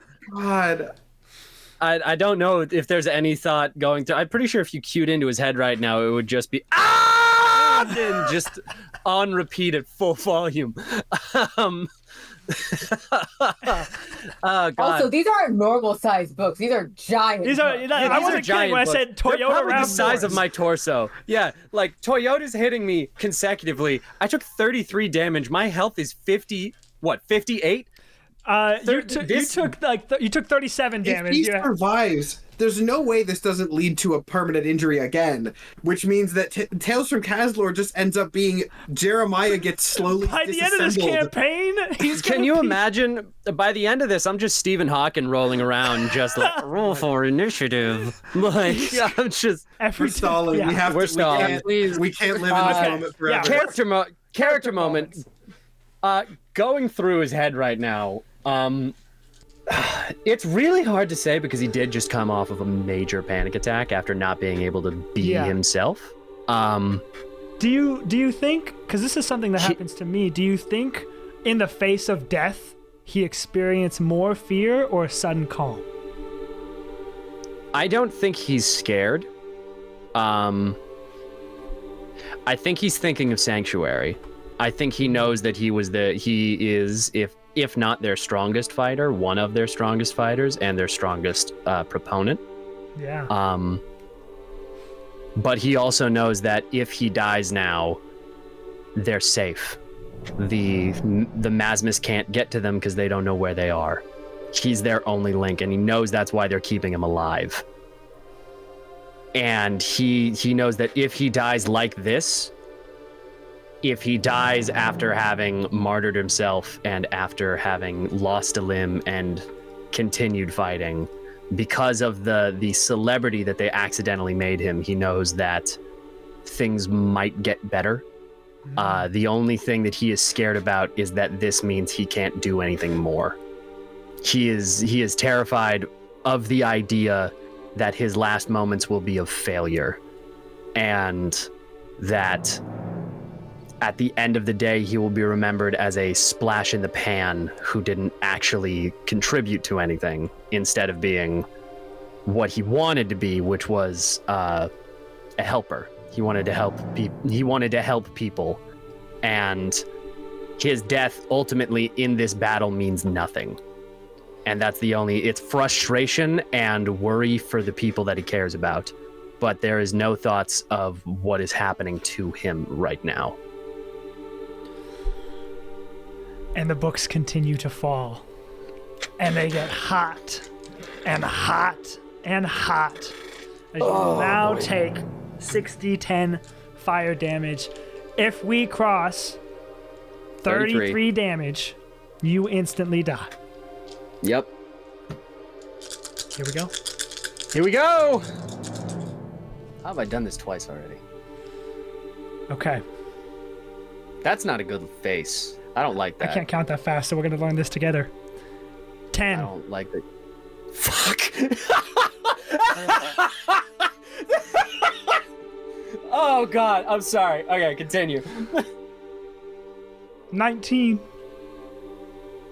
Fuck you. Oh my god.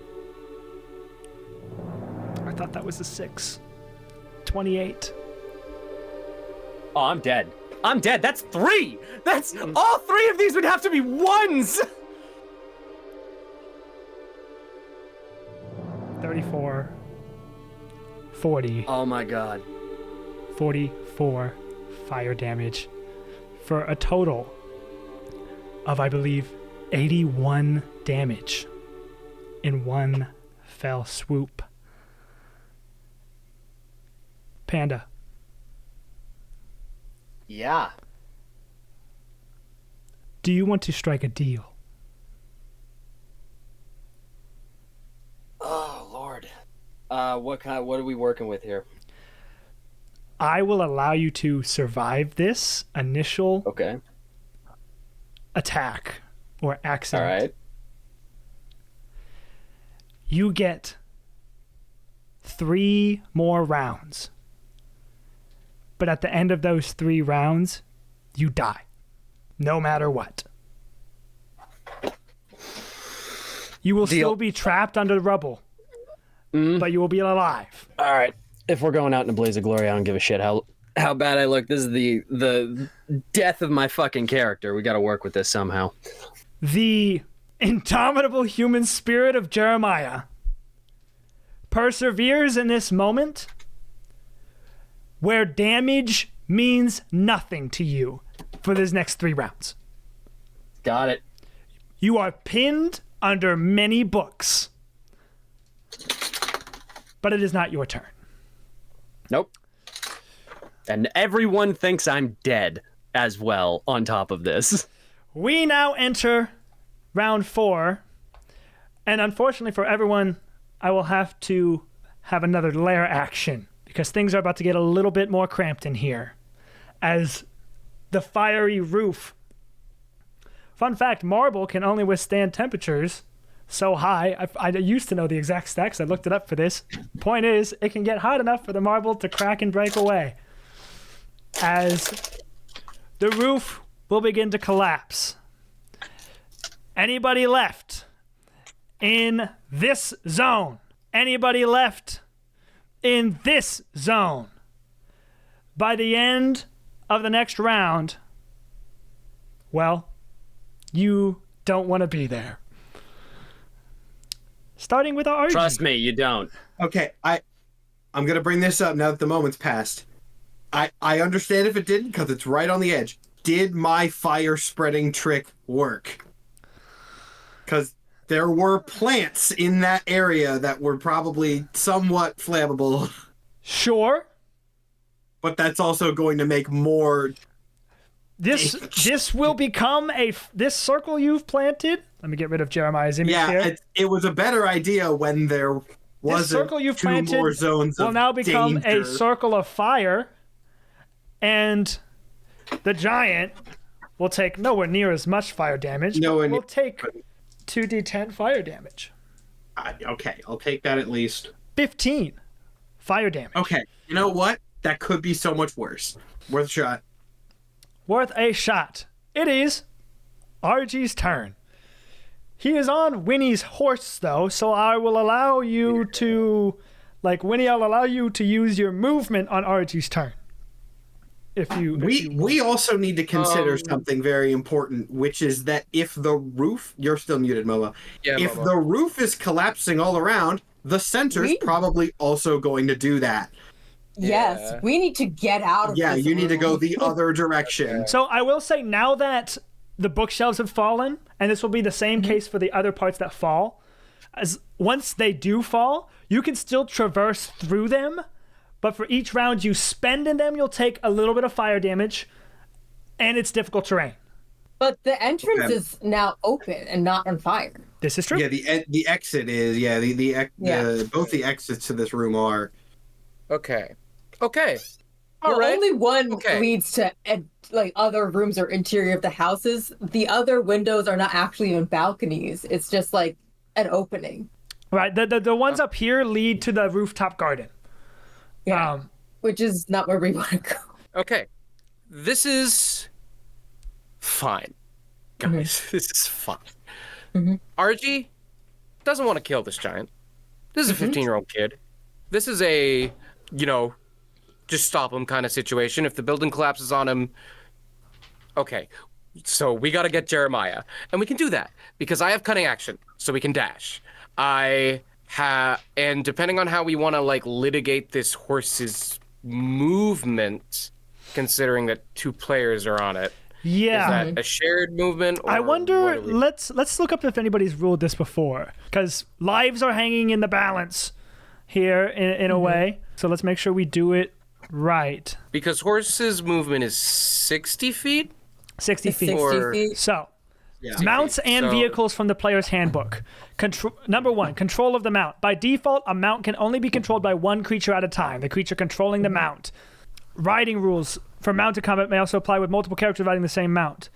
So I don't think you guys get like both of your movement to apply to this horse. The horse has its movement, Yeah. and that's I don't think what it would be is. penalized if the horse is strong enough, but it wouldn't get extra. No, yeah. And so because you Winnie is have- controlling the horse, I don't think I would let the horse get cunning action. That's fine because if we're not. Okay. We're sharing movement. Winnie but, is like, not going after Jeremiah. She saw the books fall on him. She's like, that guy Yeah. is dead. Vera is without a horse, and we would have to pass Vera, who is very much alive, to go get someone who is 110% dead. Yeah. You know what? Mm-hmm. That is extremely fair, and also it is your horse. So Yeah. And RG is going with whatever you're going with. Maybe he'll jump off at some point if he wants to go after that giant, but it seems pretty smart to get out of the square of doom. So Yes. So I just say, yeah, we got to get Vera. She's without a horse. I spin a horse around to go pick her up. So and if you RG wanna- is going to shout at everyone in earshot, "Get to the entrance!" Because like we can. Yes. Yes. Okay. Yeah. So we pick up Vera. You pick up Vera. 3 is definitely Yeah. the max capacity for this horse. Oh, for sure. So it was So now 30 all to get 3 to of you Vera. are in a line here, or you're all together. But use Winnie to measure your movement. Yeah. So 60 feet is the horse's movement. Would you tell the horse to dash? If yes, we can get the horse. Well, I would tell the horse to dash. You honestly, you have an act. and get well, the fuck out of here. yeah. You have enough movement. So, well, no, you use your action to get Vera, and it would be your action to dash. Can RG use his action to get Vera, and then Winnie, as the person riding the horse, can use her action to dash? Yes. Yes, you can. So RG pulls up Vera. Vera goes, "Thanks, Kratori," and gets whisked up onto the horse. And before I did that, I would have told Lexi, get Ari, get out. Lexi, get Ari. Actually, no, he doesn't have to because Ari's on a horse, right? Ari and Lexi are both on a horse. Ari, Lexi, Bana are all on horses. Bana still? abandoned his horse. Yeah, that's the thing. Is Splat on a horse? No, horses hate Splat. Right. So Fuck me. that's a problem for us. It's genuinely a point where, like, the strategy for Bana and Splat might be try to hide under the table if the ceiling collapses. Okay, Lexi is 25 feet from Bana and can clear the flames in 75 feet. That's 100 feet. Lexi can clear while saving Bana. Splat is a different matter because he's 40 feet from But Ari. right past the giant. There'd be 90. Yeah, and that too. So Yeah, I would tell Lexi to get Bana, and Bana's Ari not. to get. I will say this: Bana's not leaving until Splat is. He just barely saved his best friend's That's true. brother. That He is Splat could have not very easily leaving again been first. under the bookshelf There is with no Jeremiah. way in hell he is leaving before Splat is in a safer position. Like if Lexi starts going towards Bana, Bana's going to direct him away. be a lot more convenient if you didn't have principles, bud. We're trying to save people. Oh, hey, RG. This is not principles. This is active trauma that he is not letting happen again. And This is Lexi- not principles.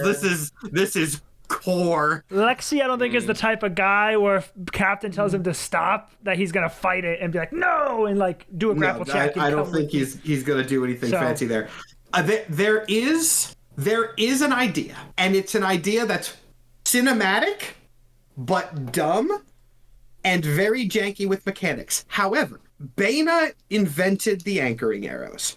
There is an argument to be made that he is very good at using them. I joked about it earlier. Can I shoot Splat and we pull him with the anchoring arrow? So, yes. This is very much a trick where it's like, if I was a DM, I would not let anyone else do this, I admit. But there is the precedent that Bana literally made these, which I think has value to it. If I was you, I'd say no. But no. If I was me, if I was you, for anyone else. But there's precedent here. There's legitimate precedent. Okay, I like the idea. First off, Winnie, is your turn over? Let's cross that bridge first. I mean, I think it has to because I moved already. You still, and you used your action to dash. Did you watchful aid anybody? You have a bonus action. You have any watchful aid? Yeah, if you can throw a watchful aid to anyone in here. And I will allow you to have done that before you ran so far away. So you were like here or wherever. Could I see Splat from where I was? You could see him under the table. Yeah. I don't know if Splat is in range though. 60. Before I left, I was like from like here. Oh, were you way up here? I thought you were in the red. Wait, no. We were. I think like 2 squares into the flames, like here. So I think roughly. Then we'll allow it. If I'm getting that wrong, I am not doing it maliciously. By the way, Splat still has not claimed a spot in initiative order, because he was holding it for anyone in danger. Now he's in danger. So. Someone else. Are we going to revisit the customized hook shot? So, customized hook shot. I'm going to tell you right now, Bana. I mean, I could insert Splat right now into initiative before you and tell you that he is not looking at you. He's looking at where Jeremiah just was. Fucker. He is the group medic. There's so much fire, though, because that's where the extra fire is. That's where the fire is, but there is a knight under the rubble. He is a medic. He's a witch. He's going to try to help. Oh shit! Genuine question. Did Bana see Jeremiah get killed?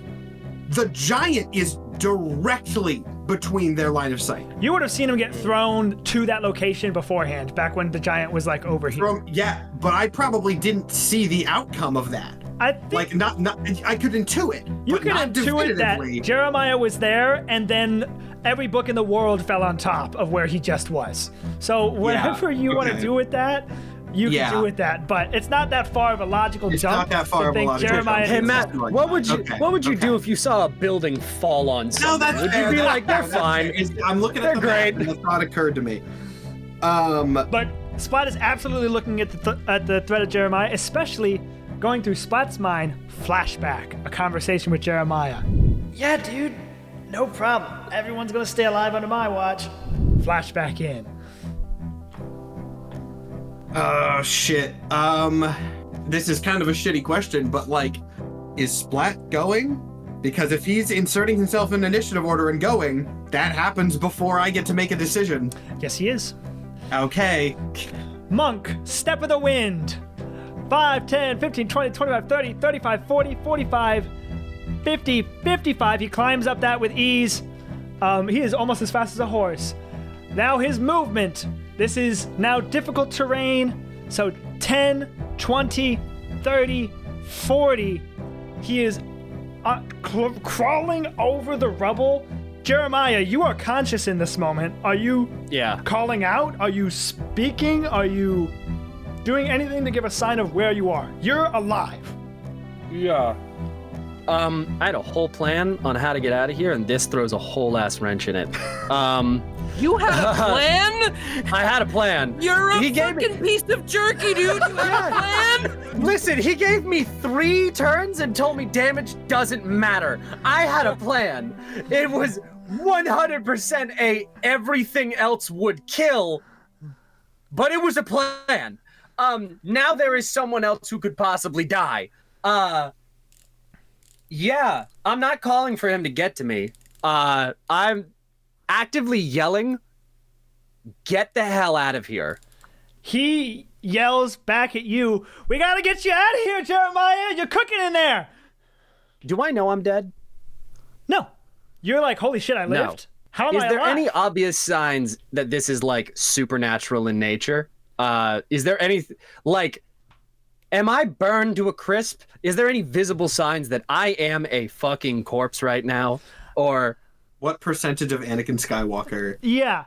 I mean, Yeah. I think it comes with like On a sort scale of like, Freddy Krueger to actively Anakin Skywalker, where am I right now? I think you're very badly burned, but it's also a question of like something extremely traumatic just happened. How self-aware are you on like the whole I should be dead thing, or I'm a goner? If you want to act like you think you're already on borrowed time, like, go ahead. Like, if you don't think you're going to survive your injuries, that's a character call. I will say, Jeremiah can feel that things are getting hotter. He also knows that it's not just the bookshelf on top of him anymore. Like, the ceiling is about to collapse. Like, the building is on fire. Yeah. The whole Nunez estate is aflame. And I saw the wall. Like, I saw that this building was about to come down right before I was thrown into it. Yeah. I also know how much that fucking hurt. So... Yeah, you do. Yeah, How muffled is my voice? It's just him. He is the only one. He's the only one who near can you. possibly hear me. What part of me is pinned, Nathan? Is it just like my bottom half? Yeah. Your body, yeah. Body, Okay. for sure. Just in general, everything's kind of stuck. Everything's kind of like at the hip. You know what I mean? At the hip. I'm just yelling. I'm yelling at Splat. Splat can hear that I'm in here, but the things that he can hear are various forms of, "I'm already gone, kid. Get out of here." Roll a persuasion, frankly, with disadvantage. Gotcha. Oh, well, that's unfortunate. That was almost a D20, and then it rolled to an 8. I wish nat 20s canceled out disadvantage, because I rolled an 8 and then a nat 20. But that's an 8, and do I even have any buffs on persuasion? Oh, okay, I do. That's a 13. A 13? It's not high, but something. That's pretty high. It's above average. Yeah, it's not going to be enough. Splat rolled a 12 on the die. Shit. You shout out, "I'm already gone," and he goes, and Spud's with him too, barking and yipping.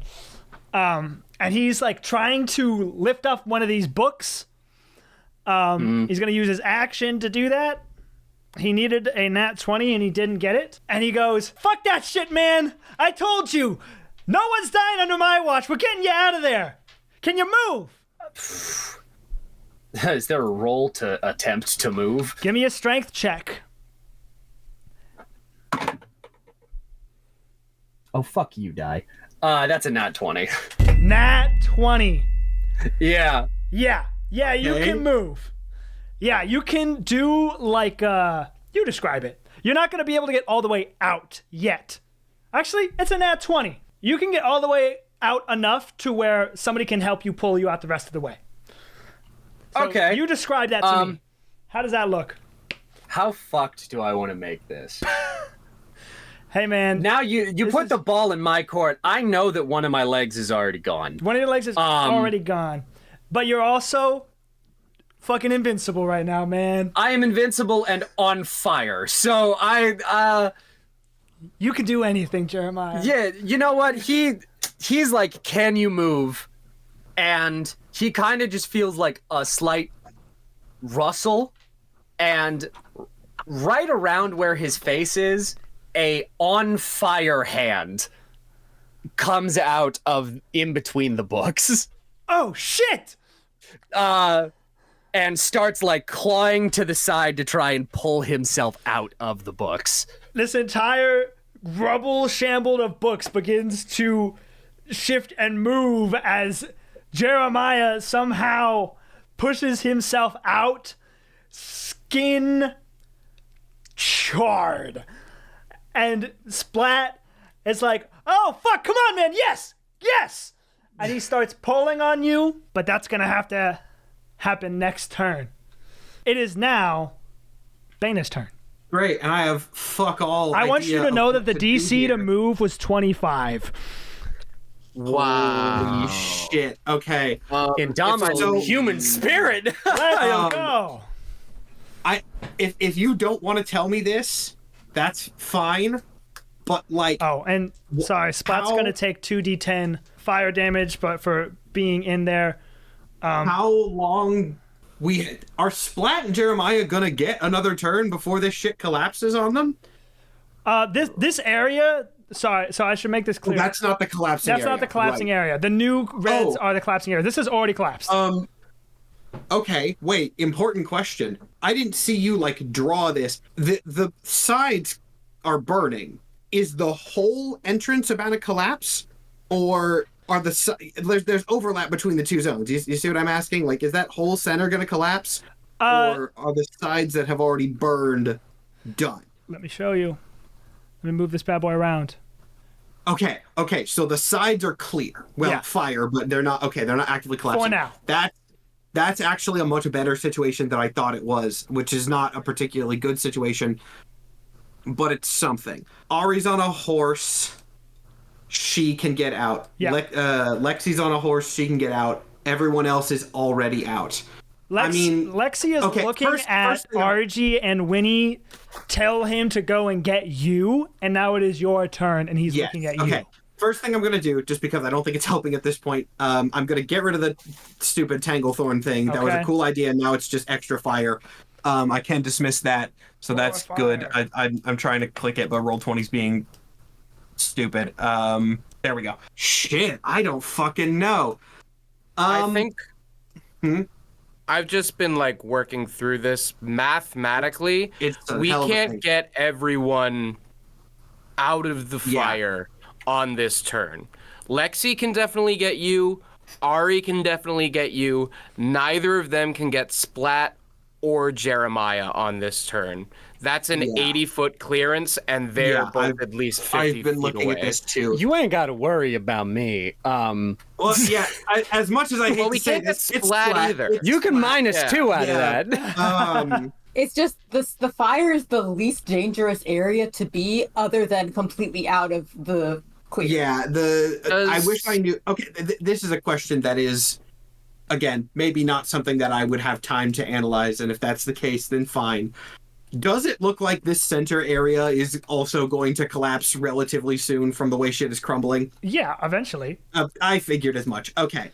I figured as much, but I had to ask it. And hey, just to add a level of sadness to this, I forgot to do fire damage for the Vine Hound, so that's also happening. No. And that's weak. That's Get him weakness. out of there! That's Get out of there, weakness. little buddy! Yeah, that's weakness. No. And so he takes 20 fire damage. Jesus. I would like it known I told him to run. It's I told double. them both to get out of there.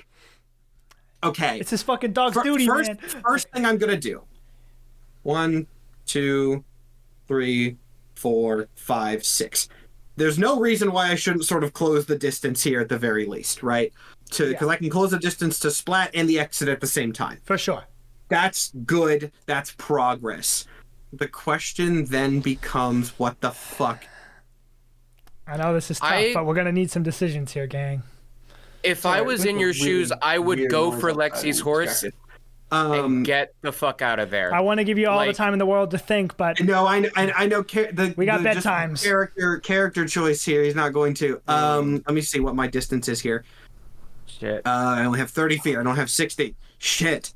And then if they dash, they can get out. I don't want to just do nothing though, but I don't like that's not even need a choice. in care. I'm sorry, I went too far. There. Choice made. Are you on the lower level or higher level? You're kind of like in the middle. Up, here.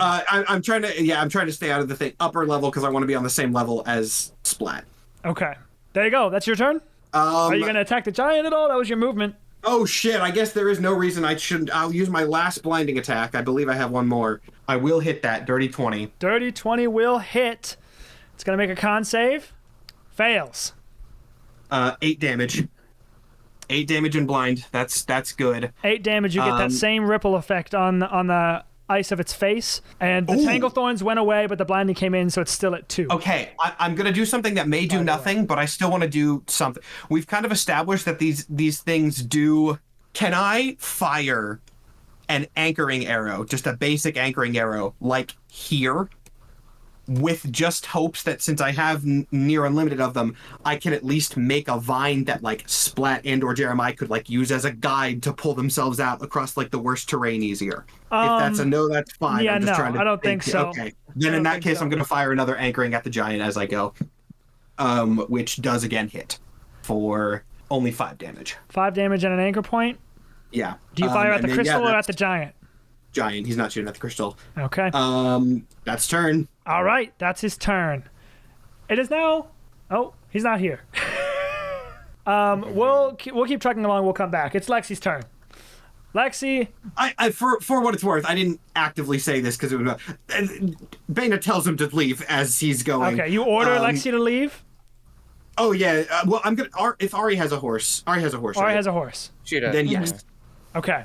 Then If Ari didn't, I was gonna have Lexi pick her up. But Lexi shoots a worried glance over at the situation with Splat and Jeremiah, but steals his gaze and goes, "Yes, sir." I'll say this much: if I could get a watchful aid from him before he goes, at the very least. He has one left. Okay. And he'll give it to you. All right. And he says, "Yes, sir," That was like an hour and ago. doesn't Thank go you, to Dreamworks. help Splat and Jeremiah, and instead leaves. 5, 10, 15, 20, 25, 30, 40, 45, 50, 55, 60. And he's then going to attempt to fire at the giant. Because might as well. Sorry, not advantage. That's a nat 1. And that second one will hit for 5 damage. Again, that same purple effect happening on the ice skin. That is Lexi's turn. Jeremiah, you're back. It's your turn. We skipped you for a second. But it is your turn. You are halfway pulled out of this. You can spend half your movement getting out the rest of the way. Okay. You are actively in difficult terrain, though, so that essentially means every movement costs 10 feet instead of 5. Great. That's amazing. And I have 30 feet of movement, so that's not doing anything. How far to a safe position? Let's see. 15 feet. 15 feet. Strange question. Yeah. How much does Splat weigh? Oh, like 140 pounds soaking wet. Score. I'm gonna rage. Okay. But this is my first of 3. This is your first of 3. First of 3 rounds. Yep. Yes, because the strength check you did was on Splat's turn. So yes, this is your first of 3. So I'm going to spend half my movement to get out. Okay. Splat is pulling on See you. that Splat. Hands are on fire because he pulled me out. Yes, See and- that his dog is in pain. Both of them look terrible. Terrible. I'm going to rage, Bonus action. and I'm going to throw Splat to safety. Got it. Okay.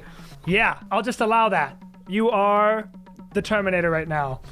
Do you throw his dog too?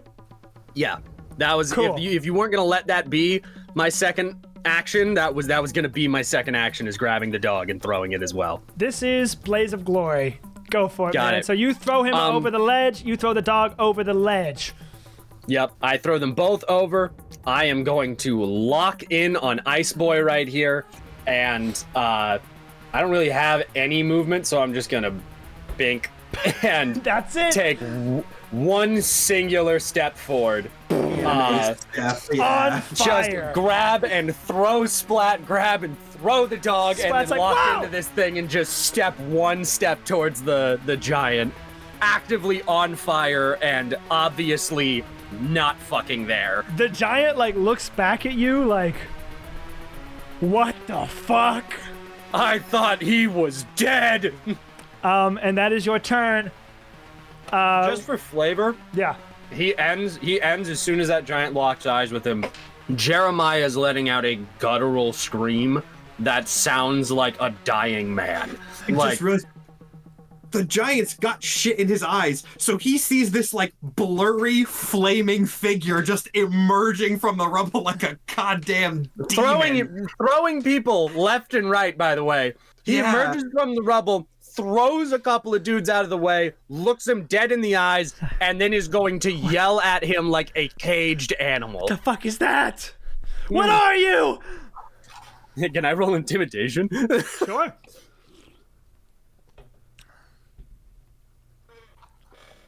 Let's see. Let's see.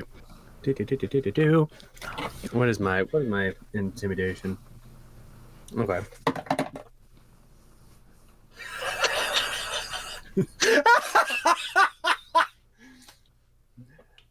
That's a second nat 20. Wow! And you know, what's so crazy is I was gonna let you have this moment no matter what, because I rolled a nat 22, but you rolled a nat 20 anyways, so it didn't matter.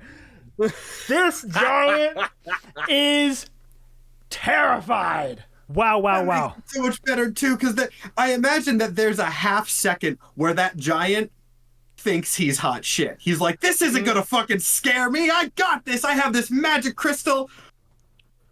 No. Yeah. There's a second where Yeah. That works.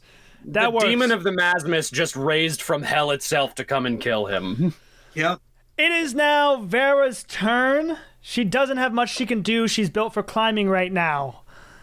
That's pretty much it. She will shout out to everyone in a booming, commanding voice. Headliners! The building is coming down! Get out of here! That's Vera's turn. It is now the ice monster's turn. The ice monster is no way in hell going to try and attack Jeremiah. That's not happening.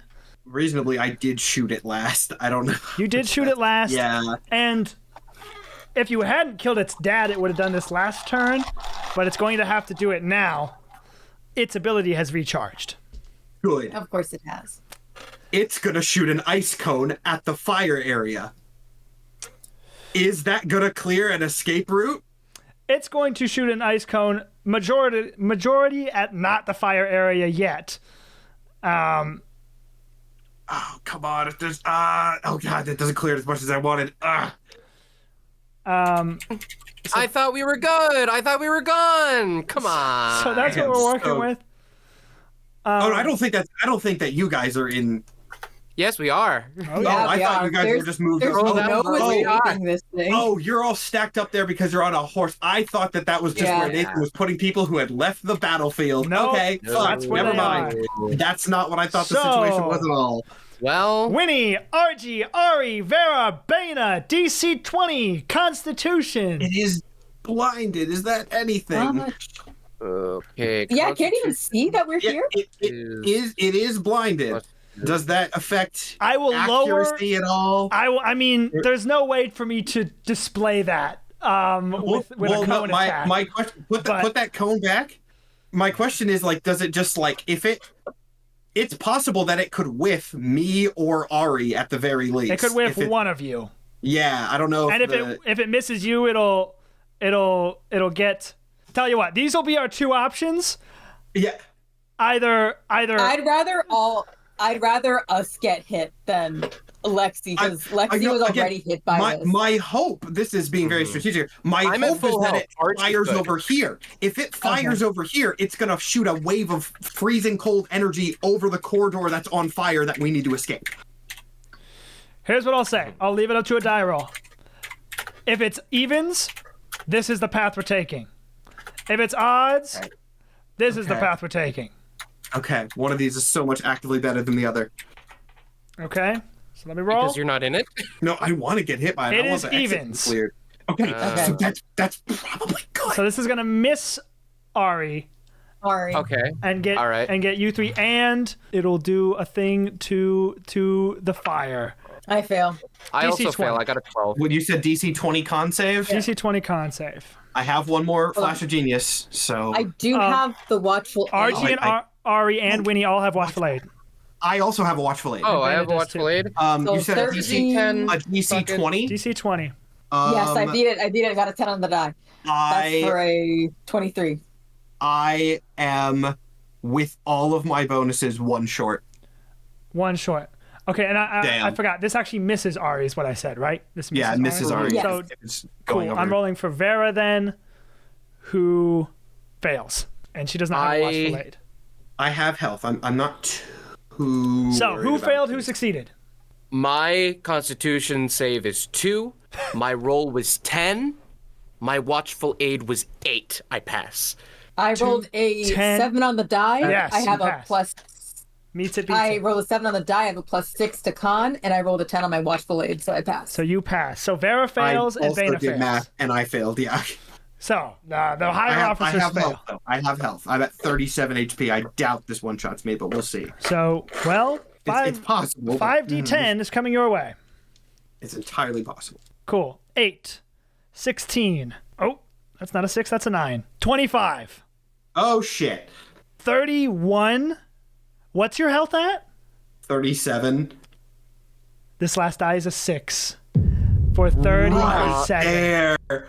What? Okay. Mm. I'm not gonna lie.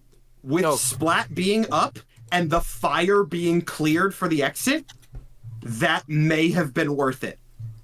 That may have been worth it, because Splat might be able to heal and then take us out. I mean, Ari can get you out, no problem. And her. Oh, turn that's a good point. Ari has a horse. Ari could take me out by going out of the. I honestly, Bana getting knocked down to 0 for the trade-off of clearing the fire out the exit, 100% worth it. 100% worth it. Exactly We actually- 37. We definitely have options going into the next Yeah. turn, which I did not think we would have in any fucking A scenario lot. like this. So, Oh my god, the positioning and the blinding. Bana is down for now. But It is now. Oh, wait, how much did oh we... wait, yeah. Oh, No, wait. we can. Oh, yeah. Oh, you yeah. guys, 37, halved to what would that be? 18. 18. 18 I damage for uncanny everybody else. 9. 'Cause why not? Did I skip Ari's turn? I think you did. No, actually. might Ari- actually have. Ari is third or either second or third in the She's before me. initiative. Ari's supposed She's to go before after me. RG. So Yeah. I think so. I think I did. I think I skipped. Oh shit, yeah. So, The turn order's kind of gotten mixed If up. we a have little 2 bit. Ari turns, we can get Splat and Bana out definitely. well, in order to. If I did skip Ari, technically Bana's over here alive right now. right, yeah. If we're holding things true. That would have been Yeah. when Did I skip? RG and Winnie. This would have been before Splat entered himself in the initiative. That's why we skipped Ari, because Winnie and RG both took their turns at the same time. Oh yeah. yeah, shit got mixed up there. Shit got mixed up there. Okay, so this way before Jeremiah ever arrives from the rubble is where this Right, Ari's yeah. turn is Okay, happening from, okay. and she's going to just leave because That's worse on the whole for everyone but Ari. Okay, that makes sense. Okay, though. but like if she makes a beeline there. Well, no, remember the fire's not cleared. The fire's not cleared at this stage. Yeah, but it will be when her next turn comes around. Oh yeah, so there are two turns for Ari. yeah, This. Oh, okay, Yes. that's less bad than I thought. So she bails. She goes like here. she bails. Yeah. Okay. Then everything else happens. I and go then- back over here. Where was I? I think I was there. The ice giant just took his turn. Yeah, So yeah. that's the end of the Bana round. goes over there. The ice giant does Yes. his fire blast. and the then round ends. And the shit ceiling collapses. collapses. Yeah. And then we move on to the top of the initiative order. Okay. No one. Yeah. Okay. No one gets hurt by the collapse. Thank fuck. That's good. At the end of this turn, I'm not even going to draw a box, okay? It's the rest. Okay, It's got it. everything. It's the rest. It's the whole map, Okay. okay? And this applies to the bookshelves, applies to the whole shit's coming down. I mean, We can reasonably, make it- I don't think anyone could get out of the door, but is it okay? We can make it out with everyone, especially considering that the giant goes last.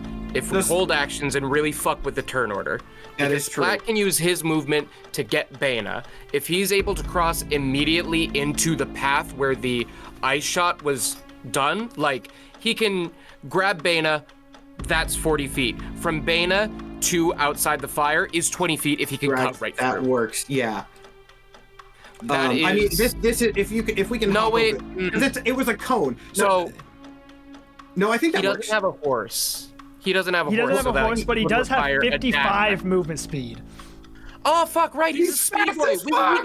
He can get him. He can get him Yes, so good. Okay, and yeah, because And yeah, let me also- This is a cone. Oh no. So like this is still damage, but this. Remember, this is not fire. This is just collapsed shit. Yeah. well, probably enough. I mean, it's like it's hot, but It's getting but it's not. Point is, he can get through this area. yeah, it'll be a little sprint of difficult terrain. Yeah. Technically, RG's turn is first, Okay. and I don't know. RG and Winnie and Vera all act on one movement, which is Winnie's horse. So RG doesn't have a horse. He doesn't have particular movement. I think you just Practically, he does not have any more use in this rescue mission. I think Vera's in the same boat. So RG's going to dismount, and we're going to get out of Dodge. Yeah. We're going to. Where are the people we are protecting? Oh, that's a good point. Go get them They on the are way out. through that door, in like a bathroom, in the living room, or wherever. Okay, we're gonna go get them out of the building. Yeah. Good. So, I assume you have enough movement speed to make it. I should. Yeah, if we take dashes. I will say, it is good. Like, if you're saying the whole map is collapsing at one, it's going to be real tough to get some people out just because of how much space we didn't really use at the back here. But that's true. Well, let's see where Splat can end up with his movement getting Bana, because depending... how many people can we fit? Our horse is at capacity, so it would have to be Ari is the closest to either of them. Well, Ari and Lex... Well, if RG and Vera both dismount, you have more room on your horse. The issue is, if you go to meet up with Splat, even with that distance, I don't think you guys can make the door at the end of the turn. So yeah, I don't think we can. I am willing to be lenient a little bit on this. If you can get, let me draw like a blue box here.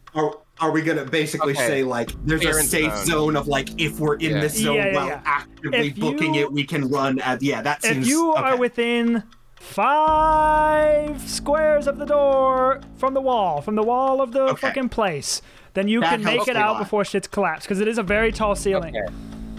That it's is a tall ceiling and it's going to be collapsing outwards towards the door. So So that's 50 feet, and then going back, that's 65. That puts you at 115 movement, only 5 feet of wiggle room. So Splat needs to get around this radius with Bana. So do you want to just hold your initiative for Splat to go first here? That's probably the smarter choice. Let's start making some moves. Let him get as close as we can so we can define our actions with that knowledge. Okay. It fully depends on how far he can get, if we can even get him. Because if he does not get to the 55 marker, there is no way I can get him and get out. Okay, so let's get Splat's on the fucking move. New person needs help. He's really low on health, but I believe he needs his bonus action to do... can he res me as a bonus action? Well, I think he needs bonus action to do Step of the Wind. I will say one thing here, and I don't know if this helps at all. As an anchor, difficult terrain doesn't affect me. So if he can get me up, I can get out of the difficult terrain. I mean, I can't get far, but I can get to here, since I don't have to worry about this. And then he won't have to take any movement penalties from holding me. I believe the ruling for anchors is difficult terrain doesn't affect your mount. It is you or your mount. I checked it. Yep, Wild Strider. All right. You or your mount. I looked actively for this purpose. At least as we have it written in the book right now, it is you or your mount. He has 55 movement speed. So if he was to move and res, instead of just picking up your lifeless body, he will not... I don't know if he'll get far enough. Is this far enough? Well, wait, what's his bonus action Step of the Wind? It gives him another bonus dash action as a bonus action. So he can get another 55. Are you counting that in his 50? Are you counting that in his 55 movement speed, or is that just passive? If he has to take an action to res you. Okay, wait. So he's fine then. So 40 there, res me, 15 Step of the Wind, and he's out. He takes his movement. He reses me as an action. He Step of the Wind as a bonus action. That's movement, action, bonus action. He's good. I might be misunderstanding monk rules here or forgetting them, but if that's the economy as I understand it, he's fine. And in that case, Bana has 30 feet of movement, so Bana gets... You get 15 feet out there. You don't make that. Why don't... No. I don't. I can ignore difficult terrain. So if he has 30 feet movement, I get out. Okay, you definitely get in the square of where you need to be to meet up with Winnie and get out. Yeah. I believe you are right. The anchor ruling is they're used to, like, they have to work with traps and movement limitations, so they train to understand how to get out of them themselves. Let's get this turn fucking moving. Splat can move 40 feet here. Action. Resu, he spends a key point to do. He can't do anything fucking fancy. He spends a key point to just do Hand of Healing, which is a D6 I need plus 1 point. It doesn't matter. He heals you for 2 point. HP. Fucking great. Last leg. He spends a second Jeremiah, key point. bad phrasing. He spends a second key point to fucking Step of the Wind, which takes his remaining 15 feet of movement, adds another 55. So he's at out. 70, and he can fly. So this is difficult terrain. He's got 10, 20, 25, 30, 35, 40, 45, 50, 55, 60, 65, 70. And he is all the way there. That is Splat's turn. Wow. Are we holding till Bana goes, I'm assuming? Yes. Okay. Bana is up with 2 HP. He ignores difficult terrain because he's an anchor. So, 1, 2, 3, 4, 5, 6 spaces of movement. All right. And I believe I can 50 there, and then it would be 70 back, which is 120 in the safe zone. Which is 120 in the safe zone. Holy shit. Did we do it? So Okay. I go get you, and then we are right in the safe zone. RG, you hopped off, so it's Vera and Bana in the safe zone? I mean, like, Vera can hop off too. She has movement, correct? Yes, correct. Yeah, so Yeah. Vera can hop off. We both can get to the safe zone just with our movement, and we're getting out to collect our clientele for Wait, lack how of a is better Splat term. going to get to the safe zone? That's a question. That was my worry, because if it takes an action to get on a horse, Oh, would we not have... If we passed him on the way back, we would have been able to snatch him up. Well, you have There's- 3 now people there's- on your thing already. Unless Vera and RG Well, both now- got off, then you would have... Yeah, they both got off. We Yeah, both that's- got that's- off. They they got both off. had got Yeah, off. then they you got can off use your for that action to purpose. pick up Splat. I can Yeah. assist with anything that needs to be done there if I'm there as well. And Vera, everyone is I'll time to grab get to the Splat. safe zone. Everyone's out. Holy shit. I am assuming that, like, that Splat is like footballing Spud. He's just like, Yeah, absolutely. At a time. It's either that or you have Splat and Beta just has Spud like above his head. Like it's one or the other. Oh my god. Yeah. For the sake of dramatics, we know that Ari and Lexi will get to the end, and that just leaves 1. Jeremiah, Yes. this joint's coming down. Yes, it is. You got a turn. What's the giant doing? Like, what can I see him doing? Panicking. Panicking. Is there any at all indication that he's going to go after them?